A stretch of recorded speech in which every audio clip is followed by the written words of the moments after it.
గారికి కూడా ఒక రిలేషన్ ఉంది, ఒక ఎఫ్ఐఆర్ ఉంది. అందం ఇక్కడ మ్యాటరా, మనసు లేదా, సో మనసుని చూడలేదా అని చెప్పి నా మనసు అనేది అక్కడ చచ్చిపోయింది. ఏడ్చి ఏడ్చి ఏడ్చి ఏడ్చి నా కన్నీళ్ళు కూడా ఆగిపోయినాయి. ఇలాంటి వాడా, ఎందుకు ఇలాంటి వాడిని కన్నావు అది ఇది అని చెప్పి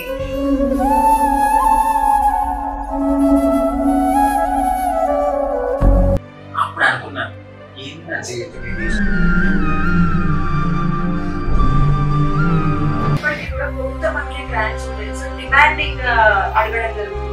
ఉంటారు మా వాళ్ళలో కూడా ఎవరో, ఇప్పుడు అమ్మాయిలో చెడ్డ వాళ్ళు ఉంటారు, అబ్బాయిలో చెడ్డ వాళ్ళు ఉంటారు, మా దాంట్లో కూడా ఎవరో ఒకరు ఉంటారు. సో వాళ్ళని మేము కట్టడి చేయడానికి చాలా మంది మా కమ్యూనిటీ ఏర్పడి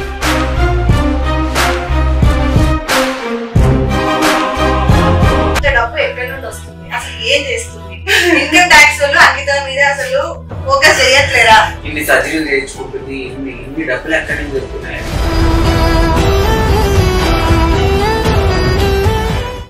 రోడ్ మీద ఎలా నేర్చుకోవాలి, సెక్స్ కి వాటికి వెళ్తున్నప్పుడు ఎలా నేర్చుకోవాలని కూడా ట్రైనింగ్ ఇస్తుంటారు. ఏంటి ఇది కూడా ఇందులో భాగమా, లేదంటే వాళ్ళని ఎందుకంటే మళ్ళీ అదే వర్క్ చెయ్యాలి అని చెప్పేసి చెప్పడం.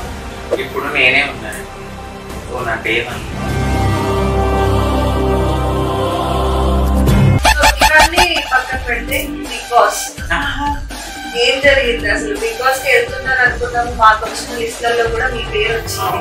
మళ్ళీ ఎవరో ఫ్యాన్స్ ఉన్నాయి గిట్టకుండా వెళ్ళకుండా చేశారు అని చెప్పి కమ్యూనిటీ వాళ్ళే డెక్కిలా అనేదని ఎప్పుడో సెక్స్ వర్క్ కి సంబంధించిన ఫోటోస్ వీడియోస్ ని పంపించారు. ఏంటి ఆ ఇష్యూ? సో నేను ఓపెన్ గా ఇలా మాట్లాడేద్దాము అనుకుని నేను బిఫోర్ ఏదైతే నేను సెక్స్ వర్క్ చేశానో ఆ సెక్స్ వర్క్ లో నేను ఎలా ఉన్నాను అనేది కూడా చూడకుండా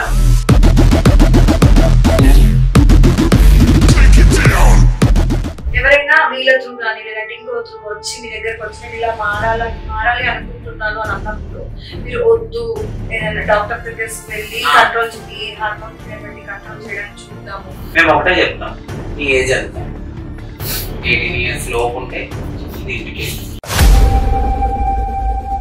చాలా చీప్ గా, అంటే ఇలా బస్ ఇక్కడ బస్సు ఆగుతుందా లేకపోతే ఆటో ఆగుతుందా మీరు ఎక్కుతున్నామంటేనే భయపడిపోతారు కొంతమంది, చాలా డిఫరెంట్ గా ఫీల్ అయిపోతారు. ఎందుకు మేము దొంగతనం చేసామా, హత్యలు చేసామా, ఈ రోజున మేము చాలా మంది ఈ సెక్స్ వర్క్ లీగల్ కాక ఇలా ఉన్నది, లీగల్ అవ్వకపోయినా మరి అమ్మాయి వాళ్ళు వెళ్ళారు, వాళ్ళని అటాక్ చేయకుండా నన్ను ఎందుకు అటాక్ చేశాడు అంటే వీళ్ళకి సెక్యూర్ లేదు, సేఫ్టీ లేదు, వీళ్ళని చంపేసినా అడగరు, వీళ్ళు రోడ్డు మీద పడేసినా అడగరు, వీళ్ళ దగ్గర గుంజుకున్నా అడగరు, వీళ్ళని బుద్ధినా అడగరు అని అనుకున్నారు వాళ్ళు. నాకు ఐడెంటిటీ ఎక్కడుంది, ట్రాన్స్ కమ్యూనిటీకి ఐడెంటిటీ ఎక్కడుంది, మీరు ఇవ్వండి, డెఫినెట్లీ మేము రాము. హాయ్, హలో, నమస్తే, వెల్కమ్ టు మధుతో ముచ్చట్లు. నేను మీ యాంకర్ మధు.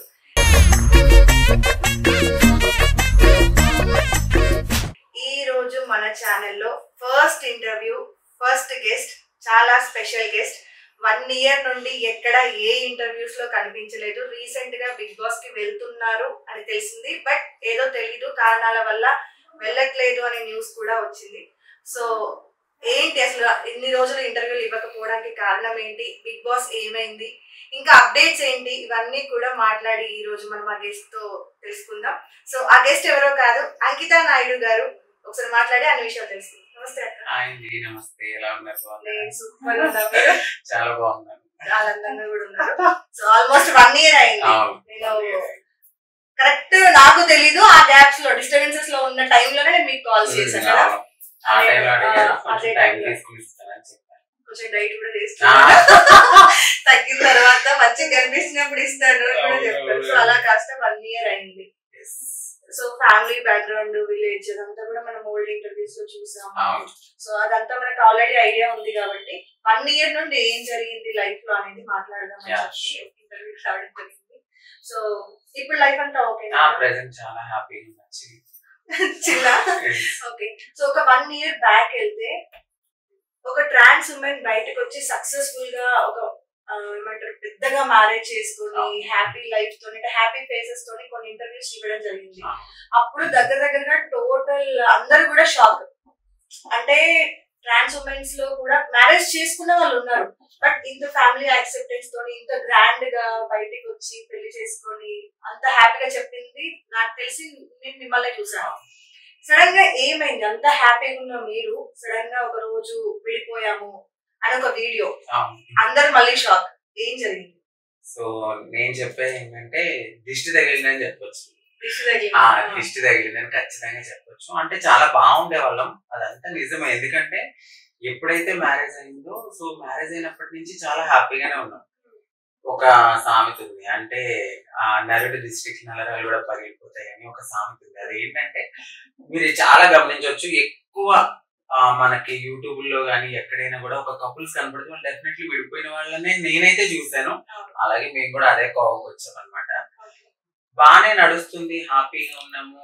సడన్ గా ఏమైందంటే నాకు ఒక విషయం తెలిసింది. సో సమ్ పర్సన్ ఓకే ఎక్కడున్నా హ్యాపీగా ఉండాలని నేనైతే కోరుకుంటాను. ఆ పర్సన్ వేరే వాళ్ళతో అఫేర్ ఉంది, సో కమ్యూనిటీ వాళ్ళతో కానీ కొంచెం లేడీస్ తో కానీ అఫేర్స్ ఉన్నాయని నాకు తర్వాత తెలిసింది. నేను రెడ్ హ్యాండెడ్ గా అయితే కూడా పట్టుకున్నాను. సో నేను వీడియో కూడా చేశాను, దాని గురించి కూడా నేను వీడియో చేశాను. పట్టుకున్నప్పుడు అది నేను తీసుకోలేకపోయాను మనసుకి. నేను కూడా నమ్మి నా ఎఫెక్ట్స్ పెట్టి నేను కూడా ఒక నార్మల్ గా చేస్తే ఎప్పుడు నల్లపోసలు వేసుకుని బొట్టు పెట్టుకుని పూజలు చేసుకుని దానికోసం నా లైఫ్ ని కూడా సాక్రిఫైస్ చేశాను నేను. ఎందుకంటే ఫ్యామిలీని పక్కన పెట్టి తనే నా లైఫ్ అని నేను అనుకున్నాను. అలా అనుకున్న పర్సన్ ఒక్కసారిగా నా వెనకాల ఇంత జరుగుతుంది అని నేను అది తీసుకోలేకపోయాను నా మనసుకి. సో చాలా రోజులు మేము కలిసి ఉన్నా కూడా ఎంత డ్రింక్ చేసినా తాగినా తనకి వర్క్ చేయడానికి 11 months ఖాళీగానే ఉన్నాను. ఆ 11 months నేను కమ్యూనిటీ వర్క్స్ చేసుకుంటూ, నేనే రెంట్లు కట్టుకుంటూ, నేనే మ్యారేజ్ అయినా ఒక 7 months దాకా చేశాడు. సో 7 months తర్వాత ఖాళీ. జాబ్ అన్ఫార్చునేట్లీ వెళ్ళకపోవడం, ఇర్రెగ్యులర్ గా ఉండడం, వాటి వల్ల తనకి జాబ్ అయితే పోయింది. 11 months నేనే ఇంట్లో నేనే చూసుకున్నాను, అంతా నేనే. ఫ్యామిలీ ఇటువైపు ఏమో ఇల్లు కట్టాము, అప్పటికి ఇల్లు అయిపోయింది. సో మ్యారేజ్ అయిన ఒక 7 months 8 months కి మా ఇల్లు కూడా అయిపోయింది. ఇల్లు అయిన 7 months కి మేము బ్రేకప్ అయిపోయింది. అప్పుడు మీరు ఇల్లు అంటే మనం ఇల్లు గురించి వచ్చింది కాబట్టి మీరు ఇల్లు కన్స్ట్రక్షన్ చేస్తున్న వీడియోస్ కొన్ని పెట్టినప్పుడు ఇంత అంటే ఇన్ని కోట్లు పెట్టి కడుతున్నారు అంకిత గారు, ఇంత డబ్బు ఎక్కడి నుండి వచ్చింది, వాళ్ళ హస్బెండ్ అమౌంట్ మొత్తం కూడా పెట్టారు. ఈ రోజు అంటే రూమర్స్ అనేది కామన్, అది ప్రతి అమ్మాయి లైఫ్ లో అది వస్తూనే ఉంటాయి. సో తన అంటే ఇల్లు కట్టించేదాకా కూడా వాడుకున్న తర్వాత వదిలేసింది అంకిత అని చెప్పేసి కొన్ని మాటలు అయితే వచ్చినాయి. సో ఆ ఇల్లులో అంటే ఎంత బాగా మీరు పెట్టారు, తను ఏమైనా అమౌంట్ పెట్టారా? మీరు చూసుంటే బిఫోర్ వీడియోస్ లో కూడా తను ఒక మాట చెప్పాడు, సింగిల్ రూపాయి కూడా నాకు లేదు, తనే కట్టుకుంది అనేది తన నోటితో తనే చెప్పాడు. ఇది నిజం, నేను మాత్రమే కట్టుకున్నాను. ఏదర్ నేను కమ్యూనిటీలోకి వచ్చిన తర్వాత భిక్షాటంకి వెళ్ళడమే ఏంటి, నేను ఓపెన్ గా చెప్తున్నాను, సెక్స్ వర్క్ చేయడమే కానీ అప్పట్లో పెళ్లికి ముందు. సో ఇవన్నీ సింగిల్ లైఫ్ లో ఉన్నప్పుడు అన్ని చేసుకుంటూ నేను ఒక్కొక్క రూపాయి సంపాదించుకుని చాలా అమౌంట్ చిట్టీలు వేసుకుంటూ కష్టపడ్డాను. 2-3 hours పడుకునేదాన్ని నేను, లిటరలీ చెప్తున్నా. ఇక ఓపెనింగ్స్ ఉన్నాయంటే ఎవరొకరు మాకు చెప్పడము, వాళ్ళు ఎంత ఇస్తే అంత తీసుకోవడము, అట్లానే మళ్ళీ వైన్ షాపులకి వెళ్ళి అడుకోవడము, మార్నింగ్ వెళ్ళి అడుకోవడం, ప్రతిదీ నేను కష్టపడ్డాను. దాని తర్వాత ఈవినింగ్ సెక్స్ వర్క్ చేయడము, ఇలా ప్రతి రూపాయి జమ చేసి నా డబ్బులతో నేనే కట్టుకున్నాను. ఆయన ఒక్క రూపాయి కూడా లేదు. సో జనాలు ఏమనుకున్నారంటే తిని గోల్డ్ వేసుకుని తిరుగుతుంది, బంగారం పెట్టాడు, తను ఒక ఎంప్లాయీ. తను చెప్పింది నేను చెప్పాను కానీ యాక్చువల్లీ తను నాకు చెప్పింది నేను చెప్పాను. తన శాలరీ ఇంత అని చెప్పాడు, తన సాఫ్ట్వేర్ అనే చెప్పాడు నాతో. సో నేను అదే చెప్పాను. దాని తర్వాత తెలిసింది, అప్పటికే నా మెడలో మంగళసూత్రాలు పడిపోయింది, నా మొగుడు ఇది అని నేను చెప్పుకోలేను. ఎందుకంటే వీడియోస్ లో కూడా మీరు చాలా వీడియోస్ కూడా అంటే గోల్డ్ కొనడానికి వెళ్ళినప్పుడు వీడియోస్ చేస్తారు, అంటే సొంత ఛానల్ కాబట్టి సో రెగ్యులర్ రొటీన్ వీడియోస్ చేస్తూనే ఉన్నారు. అప్డేట్స్ ఏంటి, మీరు బర్త్డేస్ కి ఏం కొంటున్నారు, తను ఏం జాబ్ చేస్తారు, మీరు ఎంత సంపాదిస్తారు ఏంటి. సో ఒక్కసారిగా అంటే జనాలందరికీ కూడా మీరు ఒక టేబుల్ పైన బంగారం అంతా కూడా పెట్టేసి ఇది నేను కొనుక్కున్నాను ఇట్లా చూపించేసరికి అందరూ కూడా అంటే మీరు సంపాదించారు అనే వర్షన్ నుండి కూడా తను మీ లైఫ్ లోకి వచ్చినాక ఇంకా ఎక్కువ మీరు ఫేమ్ అవ్వడం కానీ మ్యారేజ్ తోని, సో తనదే ఇన్వాల్వ్మెంట్ ఉంది ఎక్కువ అనేది పోర్ట్రే అయింది. కానీ దానికి ముందే నా వీడియోస్ లో చూస్తే మా పెళ్లికి ముందే నేను బంగారంతోనే ఉంటాను. ప్రతిదీ నేను అప్పటికే కొనేసుకున్నాను. నా బిఫోర్ వీడియోస్ లో చూస్తే కూడా నాకు బంగారం ఉంది. అప్పటికి మాకు మ్యారేజ్ కూడా కాలేదు.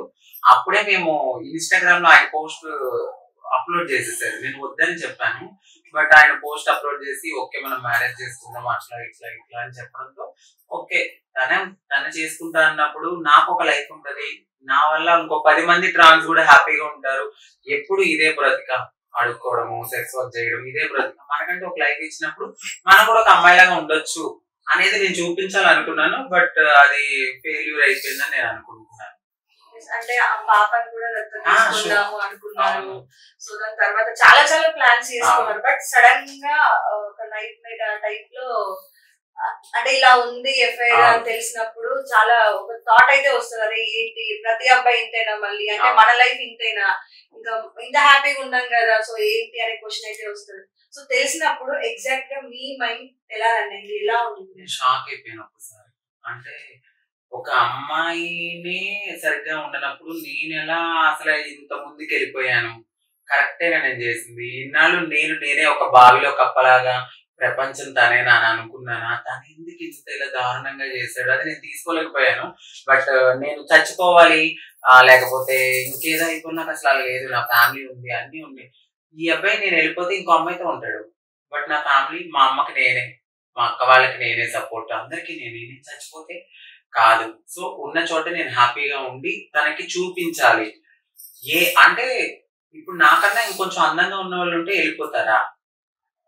సో అందం ఇక్కడ మ్యాటరా, మనసు లేదా, సో మనసుని చూడలేదా అని చెప్పి నా మనసు అనేది అక్కడ చచ్చిపోయింది. ఏడ్చి ఏడ్చి ఏడ్చి ఏడ్చి నా కన్నీళ్ళు కూడా ఆగిపోయింది. అంత దారుణంగా ఉండి సడన్ డెసిషన్ కాదు, ఇది ఎప్పటి నుంచో జరుగుతుంది మా లైఫ్ లో. ఒక 6 months నుంచి మాకు వార్ అవుతూనే ఉంది. బట్ నేనేమనుకున్నానంటే ఒక కమ్యూనిటీలో నేను ముందుకు వచ్చి 10 మందికి ఇన్స్పైర్ గా ఉన్నాను. సో నేను ఇప్పుడు బ్యాక్ స్టెప్ వేస్తే కమ్యూనిటీలో చాలా మంది ముందుకు వచ్చిన వాళ్ళు కూడా మా లైఫ్ లో కూడా ఇలాగే అవుతాయి అనుకుంటారేమో. బట్ నేను రోల్ మోడల్ అని నేను అనుకున్నాను, కాదు అలా ఎప్పుడు తీసుకోవద్దు. వెనకాల ఉండి కూడా హ్యాపీగా ఉండే జంటలు చాలా ఉన్నాయి. సో ముందుకు వచ్చి ఫెయిల్యూర్ అయిన జంటల్లో నాకు తెలిసి నేనే, అలా నేనైతే ఫీల్ అవుతాను. సో ముందుకు వచ్చి ఒక ట్రాన్స్ ఎవరు ఉండరా అనడానికి లేదు, అలా అని చెప్పి వెనకాల నుండి చెయ్యి పట్టుకుని వదిలేస్తారు అని అనుకునే వాళ్ళు కూడా లేరు. ఎందుకంటే మంచిగా వెనకాల నుండి బాగా చూసుకునే వాళ్ళు కూడా ఉన్నారు. బట్ విడిపోయే కంటే ముందు అంటే డిస్కషన్స్ జరిగాయా మీ ఇద్దరికి? అంటే ఆ అమ్మాయిని వదిలిపెట్టడం అని చెప్పడం కానీ, లేదంటే లైఫ్ ఇంకా హ్యాపీగా లీడ్ చేద్దాం, నీకు ఏం తక్కువైంది, నా నుండి నువ్వేం ఎక్స్పెక్ట్ చేస్తున్నావు అని వేరే ఇంకో ట్రాన్స్ దగ్గరికి వెళ్ళావు, లేదంటే అమ్మాయి దగ్గరికి వెళ్ళావేంటి, లేదంటే పిల్లలే అడ్డా ఏంటి అనేది మీరు అడిగారా? వాళ్ళ ఫ్యామిలీకి నేనంటే ఇష్టం లేదు, వాళ్ళ ఫ్యామిలీకి ఇష్టం లేదు. బట్ ఫోన్ లో మాట్లాడుతూ ఉండేవాళ్ళు. అతను ఫోన్ ఎత్తకపోయినా ఎక్కడికి వెళ్ళాడు ఏంటి అని అడిగేవారు, మళ్ళీ పెట్టేసేవారు. ఏదైనా నీడ్ ఉంటే చూసుకోవాలి అంతవరకే. సో నేనేమన్నానంటే పిల్లల విషయంలో కానీ మా విషయంలో కానీ ఎటువంటి అడ్డు లేదు, అసలు తనకు అలాంటి ఏమీ లేదు, బాగుండేవాడు. సడన్ గా నాకు ఈ విషయం తెలిసింది, వేరే పబ్ లో ఎవరి అమ్మాయిలతో ఉంటున్నట్టు. సో మా కమ్యూనిటీలో ఈ అమ్మాయితో ఇలా వెళ్ళడము, నేను అది రెడ్ హ్యాండెడ్ గా పట్టుకోవడం నేను తీసుకోలేకపోయాను. సో దీని గురించి అయ్యి మళ్ళీ సడన్ గా ఒక రోజు అదే ఇంట్లో దొరికాడు. కాకపోతే నేను చేశాను, పట్టుకునే లోపు ఇప్పుడు నేను ఎక్కడ పట్టుకోగలను, ఎంత దూరం అయినా వెళ్ళినా. సో నాకు అది మనసుకి చాలా గట్టిగా తగిలింది అని అనిపించి నేనే నా ఇన్స్టాగ్రామ్ లో నేనే పోస్ట్ అయితే నేనే పెట్టాను. పోస్ట్ పెట్టిన తర్వాత మళ్ళీ ఎటు ఆయన అటు వెళ్ళిపోయాడు, మీరు ఇటు వచ్చేసారు, మళ్ళీ అంతా బాగానే ఉంది. ఓకే విడిపోయారు అని ఒక పోస్ట్ పెట్టారు. తర్వాత మీరు కాకుండా కమ్యూనిటీకి సంబంధించిన వాళ్ళు కానీ, లేదంటే బయట వాళ్ళు కానీ చాలా మంది రకరకాల ఇంటర్వ్యూలు కానీ వీడియోస్ కానీ చేయడం జరిగింది. మీరు మాత్రం రియాక్ట్ అవ్వాలి. అసలు ఎవరిది మ్యాటర్ అనేది వాళ్ళు పక్కన పెడితే మిగతా వాళ్ళు అందరూ కూడా వేరే వేరే న్యూస్ లో మాట్లాడారు. సో ఆ టైంలో అంటే మీరు ఎందుకు రియాక్ట్ అవ్వలేదు? అంటే కల్పించి చెప్పినవి చాలా ఉన్నాయి, ఎగ్జాక్ట్ రీజన్ ఎవరు చెప్పలేదు, ఇంక్లూడింగ్ వాళ్ళు ట్రాన్స్ అయినా సరే ఎవరు కూడా కరెక్ట్ ఒరిజినల్ మ్యాటర్ ఏంటని చెప్పకుండా ఇంకా వేరే మ్యాటర్స్ వాళ్ళకి సంబంధించిన మ్యాటర్స్ చెప్పడం జరిగింది. మీరెందుకు రియాక్ట్ అవ్వలేదు? నేనేమనుకున్నానంటే చాలా డిప్రెషన్ లో ఉన్నాను నేను. అంటే ఇక నన్ను ఇలా కదిపితే నాకు ఇంకా ఏడుపు ఒకటే తక్కువ, గట్టిగా ఏడ్చేసి అలాంటి డిప్రెషన్ లో ఉన్నాను. సో నేను వచ్చి బయటకు వచ్చి నాకు అన్యాయం జరిగిందని నేను చెప్పుకోవాల్సింది లేదు. ఎందుకంటే నేను ఆల్రెడీ చాలా స్ట్రగుల్ అయి ఉన్నాను. ఒక రాయిని శిల్పి ఎలా చెక్కితే ఎలా ఉంటుందో నేను అంత స్ట్రాంగ్ గా నాకు నేను డిపెండ్ అవ్వకుండా వేరే వాళ్ళ మీద నేను అయిపోయాను. ఈ అబ్బాయి కోసం వచ్చి నేను దెబ్బలాడి అంత అవసరం నాకు లేదనిపించింది. నేను ఒక స్టేబుల్ గా ఉండి నన్ను నేను ప్రూవ్ చేసుకున్న తర్వాత వచ్చి మాట్లాడదాం. అప్పటి వరకు ఏదో అంటారు కదా, కొంచెం వెయిట్ చేద్దాం. సో నాకు టైం వచ్చినప్పుడు మాట్లాడదామని అలాగే వెయిట్ చేశాను. ఎక్కడ నేనేం మాట్లాడాల. ఎప్పుడైతే ఆ అబ్బాయి రియాక్ట్ అయ్యి సో నా లైఫ్ ఇలా 2 years నేను అజ్ఞాతంలో ఉన్నాను, నేను నిద్రలో ఉన్నాను, నేను ఒక కళలాగా బ్రతుకుతున్నాను, అది ఒక పేడ కళ, ఇవన్నీ మాటలు అనేసరికి జనాలందరూ అది నాకు నెగిటివిటీ అయిపోయింది. చాలా ఒక్క రోజులో నన్ను చాలా నెగిటివిటీ, నువ్వే మోసం చేసావు.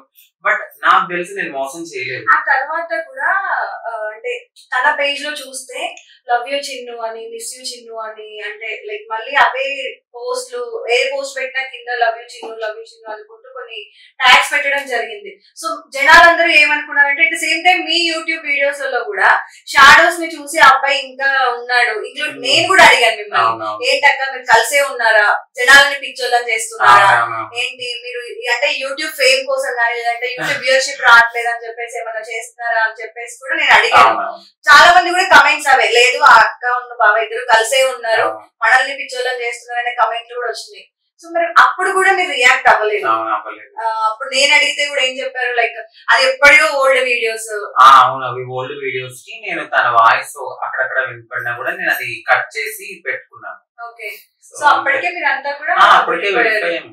అప్పటికే అంతా అయిపోయింది. అసలు ఇద్దరి మధ్యన ఏమీ లేదు. బట్ ట్రై చేశాడు తను, ఎందుకు అబద్ధం చెప్పకూడదు, కలవాలని ట్రై చేశాడు. బట్ నా మనసు ఇరిగిపోయింది. కలవాలని ట్రై చేసిన తనే మళ్ళీ 2 years నేను అలా నేను లేను, నేను లాస్ అయ్యాను అలా ఏంటి కొన్ని మంత్స్ తర్వాత నేను అదే షాక్ అయిపోయాను. అసలు ఏం లాస్ అయిపోయాడు తను, ఏం పెట్టాడు, ఒక హిస్టరీ ఉంటది, లేకపోతే ఒక ఫోన్ పే ఉంటది, ఏముంటది ఒకసారి తీయమనండి. తనేం పెట్టాడో నేనేం పెట్టాను, అసలు నేనేం చేశాను తనేం చేశాడో తెలుస్తుంది. నేను బిఫోర్ మ్యారేజ్ కి ముందే చెప్పాను మనకి సెట్ అవ్వదు. చరిత్రలో ఒక ట్రాన్స్ తో ఒక అబ్బాయి లైఫ్ లాంగ్ ఉన్నట్టు పబ్లిక్ లో ఎక్కడా ఉండదు. సో ఇలాంటిది వద్దు, నీ లైఫ్ నువ్వు, నా లైఫ్ నేను బ్రతుకుదాం, సరదాగా వచ్చి వెళ్ళిపో, నువ్వు మ్యారేజ్ చేసుకో, ఎందుకంటే నీ ఫ్యామిలీకి పిల్లలు అనేది చాలా ఇంపార్టెంట్, అది నాకు అవ్వదు కాబట్టి నువ్వు హ్యాపీగా ఉండని నేను చెప్పాను దానికి. లేదు నువ్వే నా ప్రాణం, నువ్వే నా సర్వీస్, తనే చేసి ఇంతవరకు అయితే తీసుకొచ్చాడు. నేను ఏ రోజు పబ్లిక్ లో పెడతానని కానీ, తనని నాకు డబ్బులు కావాలని కానీ, నువ్వు నాకు రోజు సంపాదించి ఇవ్వాలని కానీ నేను ఏ రోజు అన్నా. కష్టమో సుఖమో ఏదైనా కానీ అది నా బ్రతుకు తెరువు కోసం నేనే కష్టపడతాను, నా ఫ్యామిలీ కోసం నేనే చూసుకుంటాను. నువ్వు నా ఫ్యామిలీకి ఎక్కడా ఏం పెట్టలేదు. లిటరలీ చూస్తే పెళ్లి ఖర్చు నాదే, కారు EMI నాయే, కారు కొన్న డబ్బులు నాయే, ఇప్పుడు కారు కూడా నా దగ్గర ఉంది. మరి నిజంగా నీదే అయితే నువ్వు తీసుకెళ్ళాలి కదా. అంటే తను రావడం తన బట్టలతో వచ్చాడు, అదే బట్టలతో మళ్ళీ వెళ్ళిపోయాడు. బట్టలు తీసుకెళ్ళినప్పుడు కూడా తను వచ్చి ఏమి నా దగ్గరకు వచ్చి ఏమి తీసుకెళ్ళాడు. తన ఫ్రెండ్స్ వచ్చారు, తన ఫ్రెండ్స్ వచ్చి తీసుకెళ్లారు. బట్ కొన్ని మంత్స్ తర్వాత మళ్ళీ రియాక్ట్ అవ్వడము. అయితే నేను ఎప్పుడైతే పబ్లిక్ లో పోస్ట్ పెట్టేశాను కదా, సో అది ఆ అబ్బాయి తీసుకోలేకపోయాడు, ఇంకా కలిసిన. కానీ దీనికి ముందు ఏమైందంటే నేను అలా ఫీల్ అయ్యాను, కానీ అది కాదు అక్కడ మ్యాటర్. ఆల్రెడీ తను వేరే అమ్మాయితో లవ్ లో ఉన్నాడు. తిని ఒక ట్రాన్స్ దగ్గరికి వెళ్ళడం ఇదంతా. ఇప్పుడు ఒక అమ్మాయి దగ్గరికి వెళ్తున్నాడని తెలిస్తే తన భర్త ఎంత బాధపడతారు. ఎవరైనా తీసుకోలేరు, పుట్టింటికి వెళ్ళిపోతారు, లేకపోతే ఎక్కడికి వెళ్ళిపోయి నాకు వద్దు అనే ఫీల్ లో ఏ అమ్మాయినా ఉంటుంది. బట్ నేను కూడా అలాగే అనుకున్నాను. సో ఓకే నా మొగుడే కదా అని నేను సర్దిపోయాను ఫస్ట్ లో. బట్ ఎక్కడైతే తిను ట్రాన్స్ ఇది రియాక్ట్ అవ్వట్లేదు, ఒక ఆడదాని దగ్గరికి కదా వెళ్ళాడని అనుకుంటుంది. మాలో ఏంటంటే ఒక అమ్మాయి దగ్గరికి వెళ్ళినా కూడా ఓకే వీడు కక్కుర్తితో వెళ్ళాడు, నా మొగుడే కదా, ఎంత తిరిగి వచ్చినా కూడా బస్ స్టాప్ దగ్గరికి రావాలి, ఆ బస్ డిపోలోనే ఉండాలి కదా అని నేను అనుకుని అలా సర్దిపోయాను. వన్స్ ఒక రోజు ఎప్పుడైతే మా కమ్యూనిటీ అమ్మాయి దగ్గరికి వెళ్ళాడో అదంతా ఒక గేమ్. మేము ఏంటంటే ఒక అమ్మాయి దగ్గరికి వెళ్తే హ్యాపీగానే సరిపోతే పోయాడు మళ్ళీ వచ్చాడు కదా అనుకుంటాము. ఒక ట్రాన్స్ దగ్గరికి వెళ్తే మేము అది తీసుకోలేము, మా పరువు పోయినట్టుగానే మేము లెక్క అది. సో నేను అది తీసుకోలేకపోయాను. బట్ ఆ అబ్బాయి ఏమనుకున్నాడంటే ట్రాన్స్ దగ్గరికి వెళ్ళినట్టు వెళ్ళి గొడవ పెట్టుకుని విడిపోయి ఆ అమ్మాయితో ఉందామని ఫిక్స్ అయ్యే ఇదంతా స్క్రిప్ట్. అమ్మాయి దగ్గరికి వెళ్తే రియాక్ట్ అవ్వట్లేదు కాబట్టి ట్రాన్స్ దగ్గరికి వెళ్తే ఈమె కోపం వచ్చింది, సో ఎట్లయినా బ్రేక్ అవుతుంది. బ్రేక్ అయిపోయి మళ్ళీ అమ్మాయిని చేసుకోవచ్చు కదా, మళ్ళీ మీ మీదకి వచ్చి యూట్యూబ్ పెట్టి వీడియోస్. నేను అదే బాధపడ్డా. సో నేనేమనుకున్నానంటే అయిపోయింది గొడవ అయిన తర్వాత ఫస్ట్ డే అయిపోయింది, మళ్ళీ నెక్స్ట్ డే కూడా ఆ అమ్మాయి దగ్గరికి వచ్చినప్పుడు నేను క్యాచ్ చేశాను. ఫస్ట్ టైం వచ్చినప్పుడు నేను పార్టీలో ఉన్నాను, నాకు చెప్పారు, కానీ ఆ సిచ్యువేషన్ లో అక్కడ జరగలేదంట, వేరే ఫ్రెండ్ ఉన్నారు. సో నెక్స్ట్ టైం వెళ్ళినప్పుడు మాత్రం మేము లోపల ఉన్నాను, లోపల వేరే దాంట్లో ఉన్నాను, తను డైరెక్ట్ అమ్మాయి రూమ్ లోకి వెళ్ళాడు. సో సడన్ గా మళ్ళీ ఎందుకో బయటకు వచ్చి మమ్మల్ని చూసి పరిగెత్తుకుంటూ వెళ్ళిపోతున్నాడు. సో అప్పుడు నేను క్యాచ్ చేశాను అనమాట. సో ఆ వీడియో కూడా నేను అది వాళ్ళ ఇంట్లోకి పంపించాము, ఇదంతా పెద్ద ఇష్యూ అయింది. ఓకే, నీకు అన్ని తెలిసే చేసుకున్నావు, నీ అలాంటప్పుడు నువ్వు కమ్యూనిటీలోకి ఉన్న ట్రాన్స్ దగ్గరికి రావాల్సిన పని లేదు. నువ్వు ఎందుకు వచ్చావు, నువ్వే వచ్చావు, నువ్వే పెళ్లి చేసుకున్నావు, నువ్వే విడిపోయావు, నువ్వే నన్ను బ్యాక్ చేయాలని చూసావు. అప్పుడు నేను రియాక్ట్ అయ్యాను. అప్పట్లో అంటే మ్యారేజ్ అయిన తర్వాత ఆ టైంలో కొన్ని వీడియోస్ కూడా బయటకు వచ్చాయి. అంటే మీరు మళ్ళీ మ్యారేజ్ అయిన తర్వాత కూడా కొన్ని ట్రాన్స్ పార్టీస్ కి వెళ్ళడం కానీ అక్కడ డాన్స్ చేయడము, డబ్బులు ఇలా వేయడము, అవి కూడా అంటే అంకిత అలా చేయడం వల్లే రాజ్ వాళ్ళ ఫ్యామిలీ ఒప్పుకోలేదు. అలాంటి వీడియోస్ బయటకు వస్తే ఏ అబ్బాయి మాత్రం ఒప్పుకోడు. అంటే అది ట్రాన్స్ ఉన్నా లేదంటే అమ్మాయి అయినా సరే అంటే వాళ్ళ వైఫ్ ఇలా ఉండాలి అని చెప్పేసి అబ్బాయి అనుకుంటాడు, ఫ్యామిలీ నా కోడలు ఇలా ఉండాలి అనుకుంటారు కదా. సో మళ్ళీ తిను అలా వెళ్ళడము, డాన్స్ చేయడము, ఆ డబ్బులు అదంతా వేయడం, కమ్యూనిటీలో కలవడం ఇదంతా ఇష్టం లేదు. అందుకోసమనే రాజ్ ఇలాంటి డిసిజన్ తీసుకున్నాడు అని చెప్పేసి అన్నారు. అది కంప్లీట్లీ రాంగ్. ఎందుకంటే నేను కమ్యూనిటీలో ఉంటానని తెలుసు, పెళ్లికి వాళ్ళకి ఇష్టమే లేదు అసలు పెళ్లి. సో వాళ్ళు నేను ఇంట్లో పద్ధతిగా ఉన్నా ఇష్టం ఉండదు, నేను డాన్స్ వేసినా ఇష్టం ఉండదు, ఏం చేసినా ఇష్టం ఉండదు. వాళ్ళ మనసులో నేను అంటేనే ఇష్టం లేనప్పుడు నేను ఎలా ఉన్నా వాళ్ళకి ఇష్టం ఉండదు. సో నేనేంటంటే కమ్యూనిటీలో ఉండకపోతే ఎలా వస్తాయి అమౌంట్? ఇప్పుడు నేను ఏదో బ్లెస్సింగ్స్ ఇవ్వడానికనో లేకపోతే నలుగురు పిల్లలు నన్ను నమ్ముకుని ఉన్నారు. సో ఆ నలుగురు పిల్లలకి నేను గైడెన్స్ గా ఉన్నాను. ఆ పిల్లలందరికీ నేను ఒక వర్క్ వాళ్ళు ఏదైనా చేసినప్పుడు మంచి చెడు అనేది నేను చూడాలి. సో సడన్ గా నాకు ఒక లైఫ్ వచ్చేసింది కదా, నేను వెనక్కి వెళ్ళిపోయి ఉంటే మళ్ళీ నేను అదే లైఫ్ లోకి ఇప్పుడు రావాల్సి వచ్చింది. ఫ్యూచర్ ని ఆలోచించుకునే నేను అదే కమ్యూనిటీతో నేను ట్రావెల్ చేస్తూనే ఉన్నా. ఈ పర్సన్ అనే పర్సన్ నార్మల్ గా నేను ముందే చెప్పాను, నువ్వు కంప్లీట్ గా హ్యాపీగా జాబ్ చేసి నీ జాబ్ లో నువ్వు వచ్చిన జీతంతో నేను హ్యాపీగా ఉంటే నేను అక్కడ దాకా వెళ్ళేదని కాదు కదా.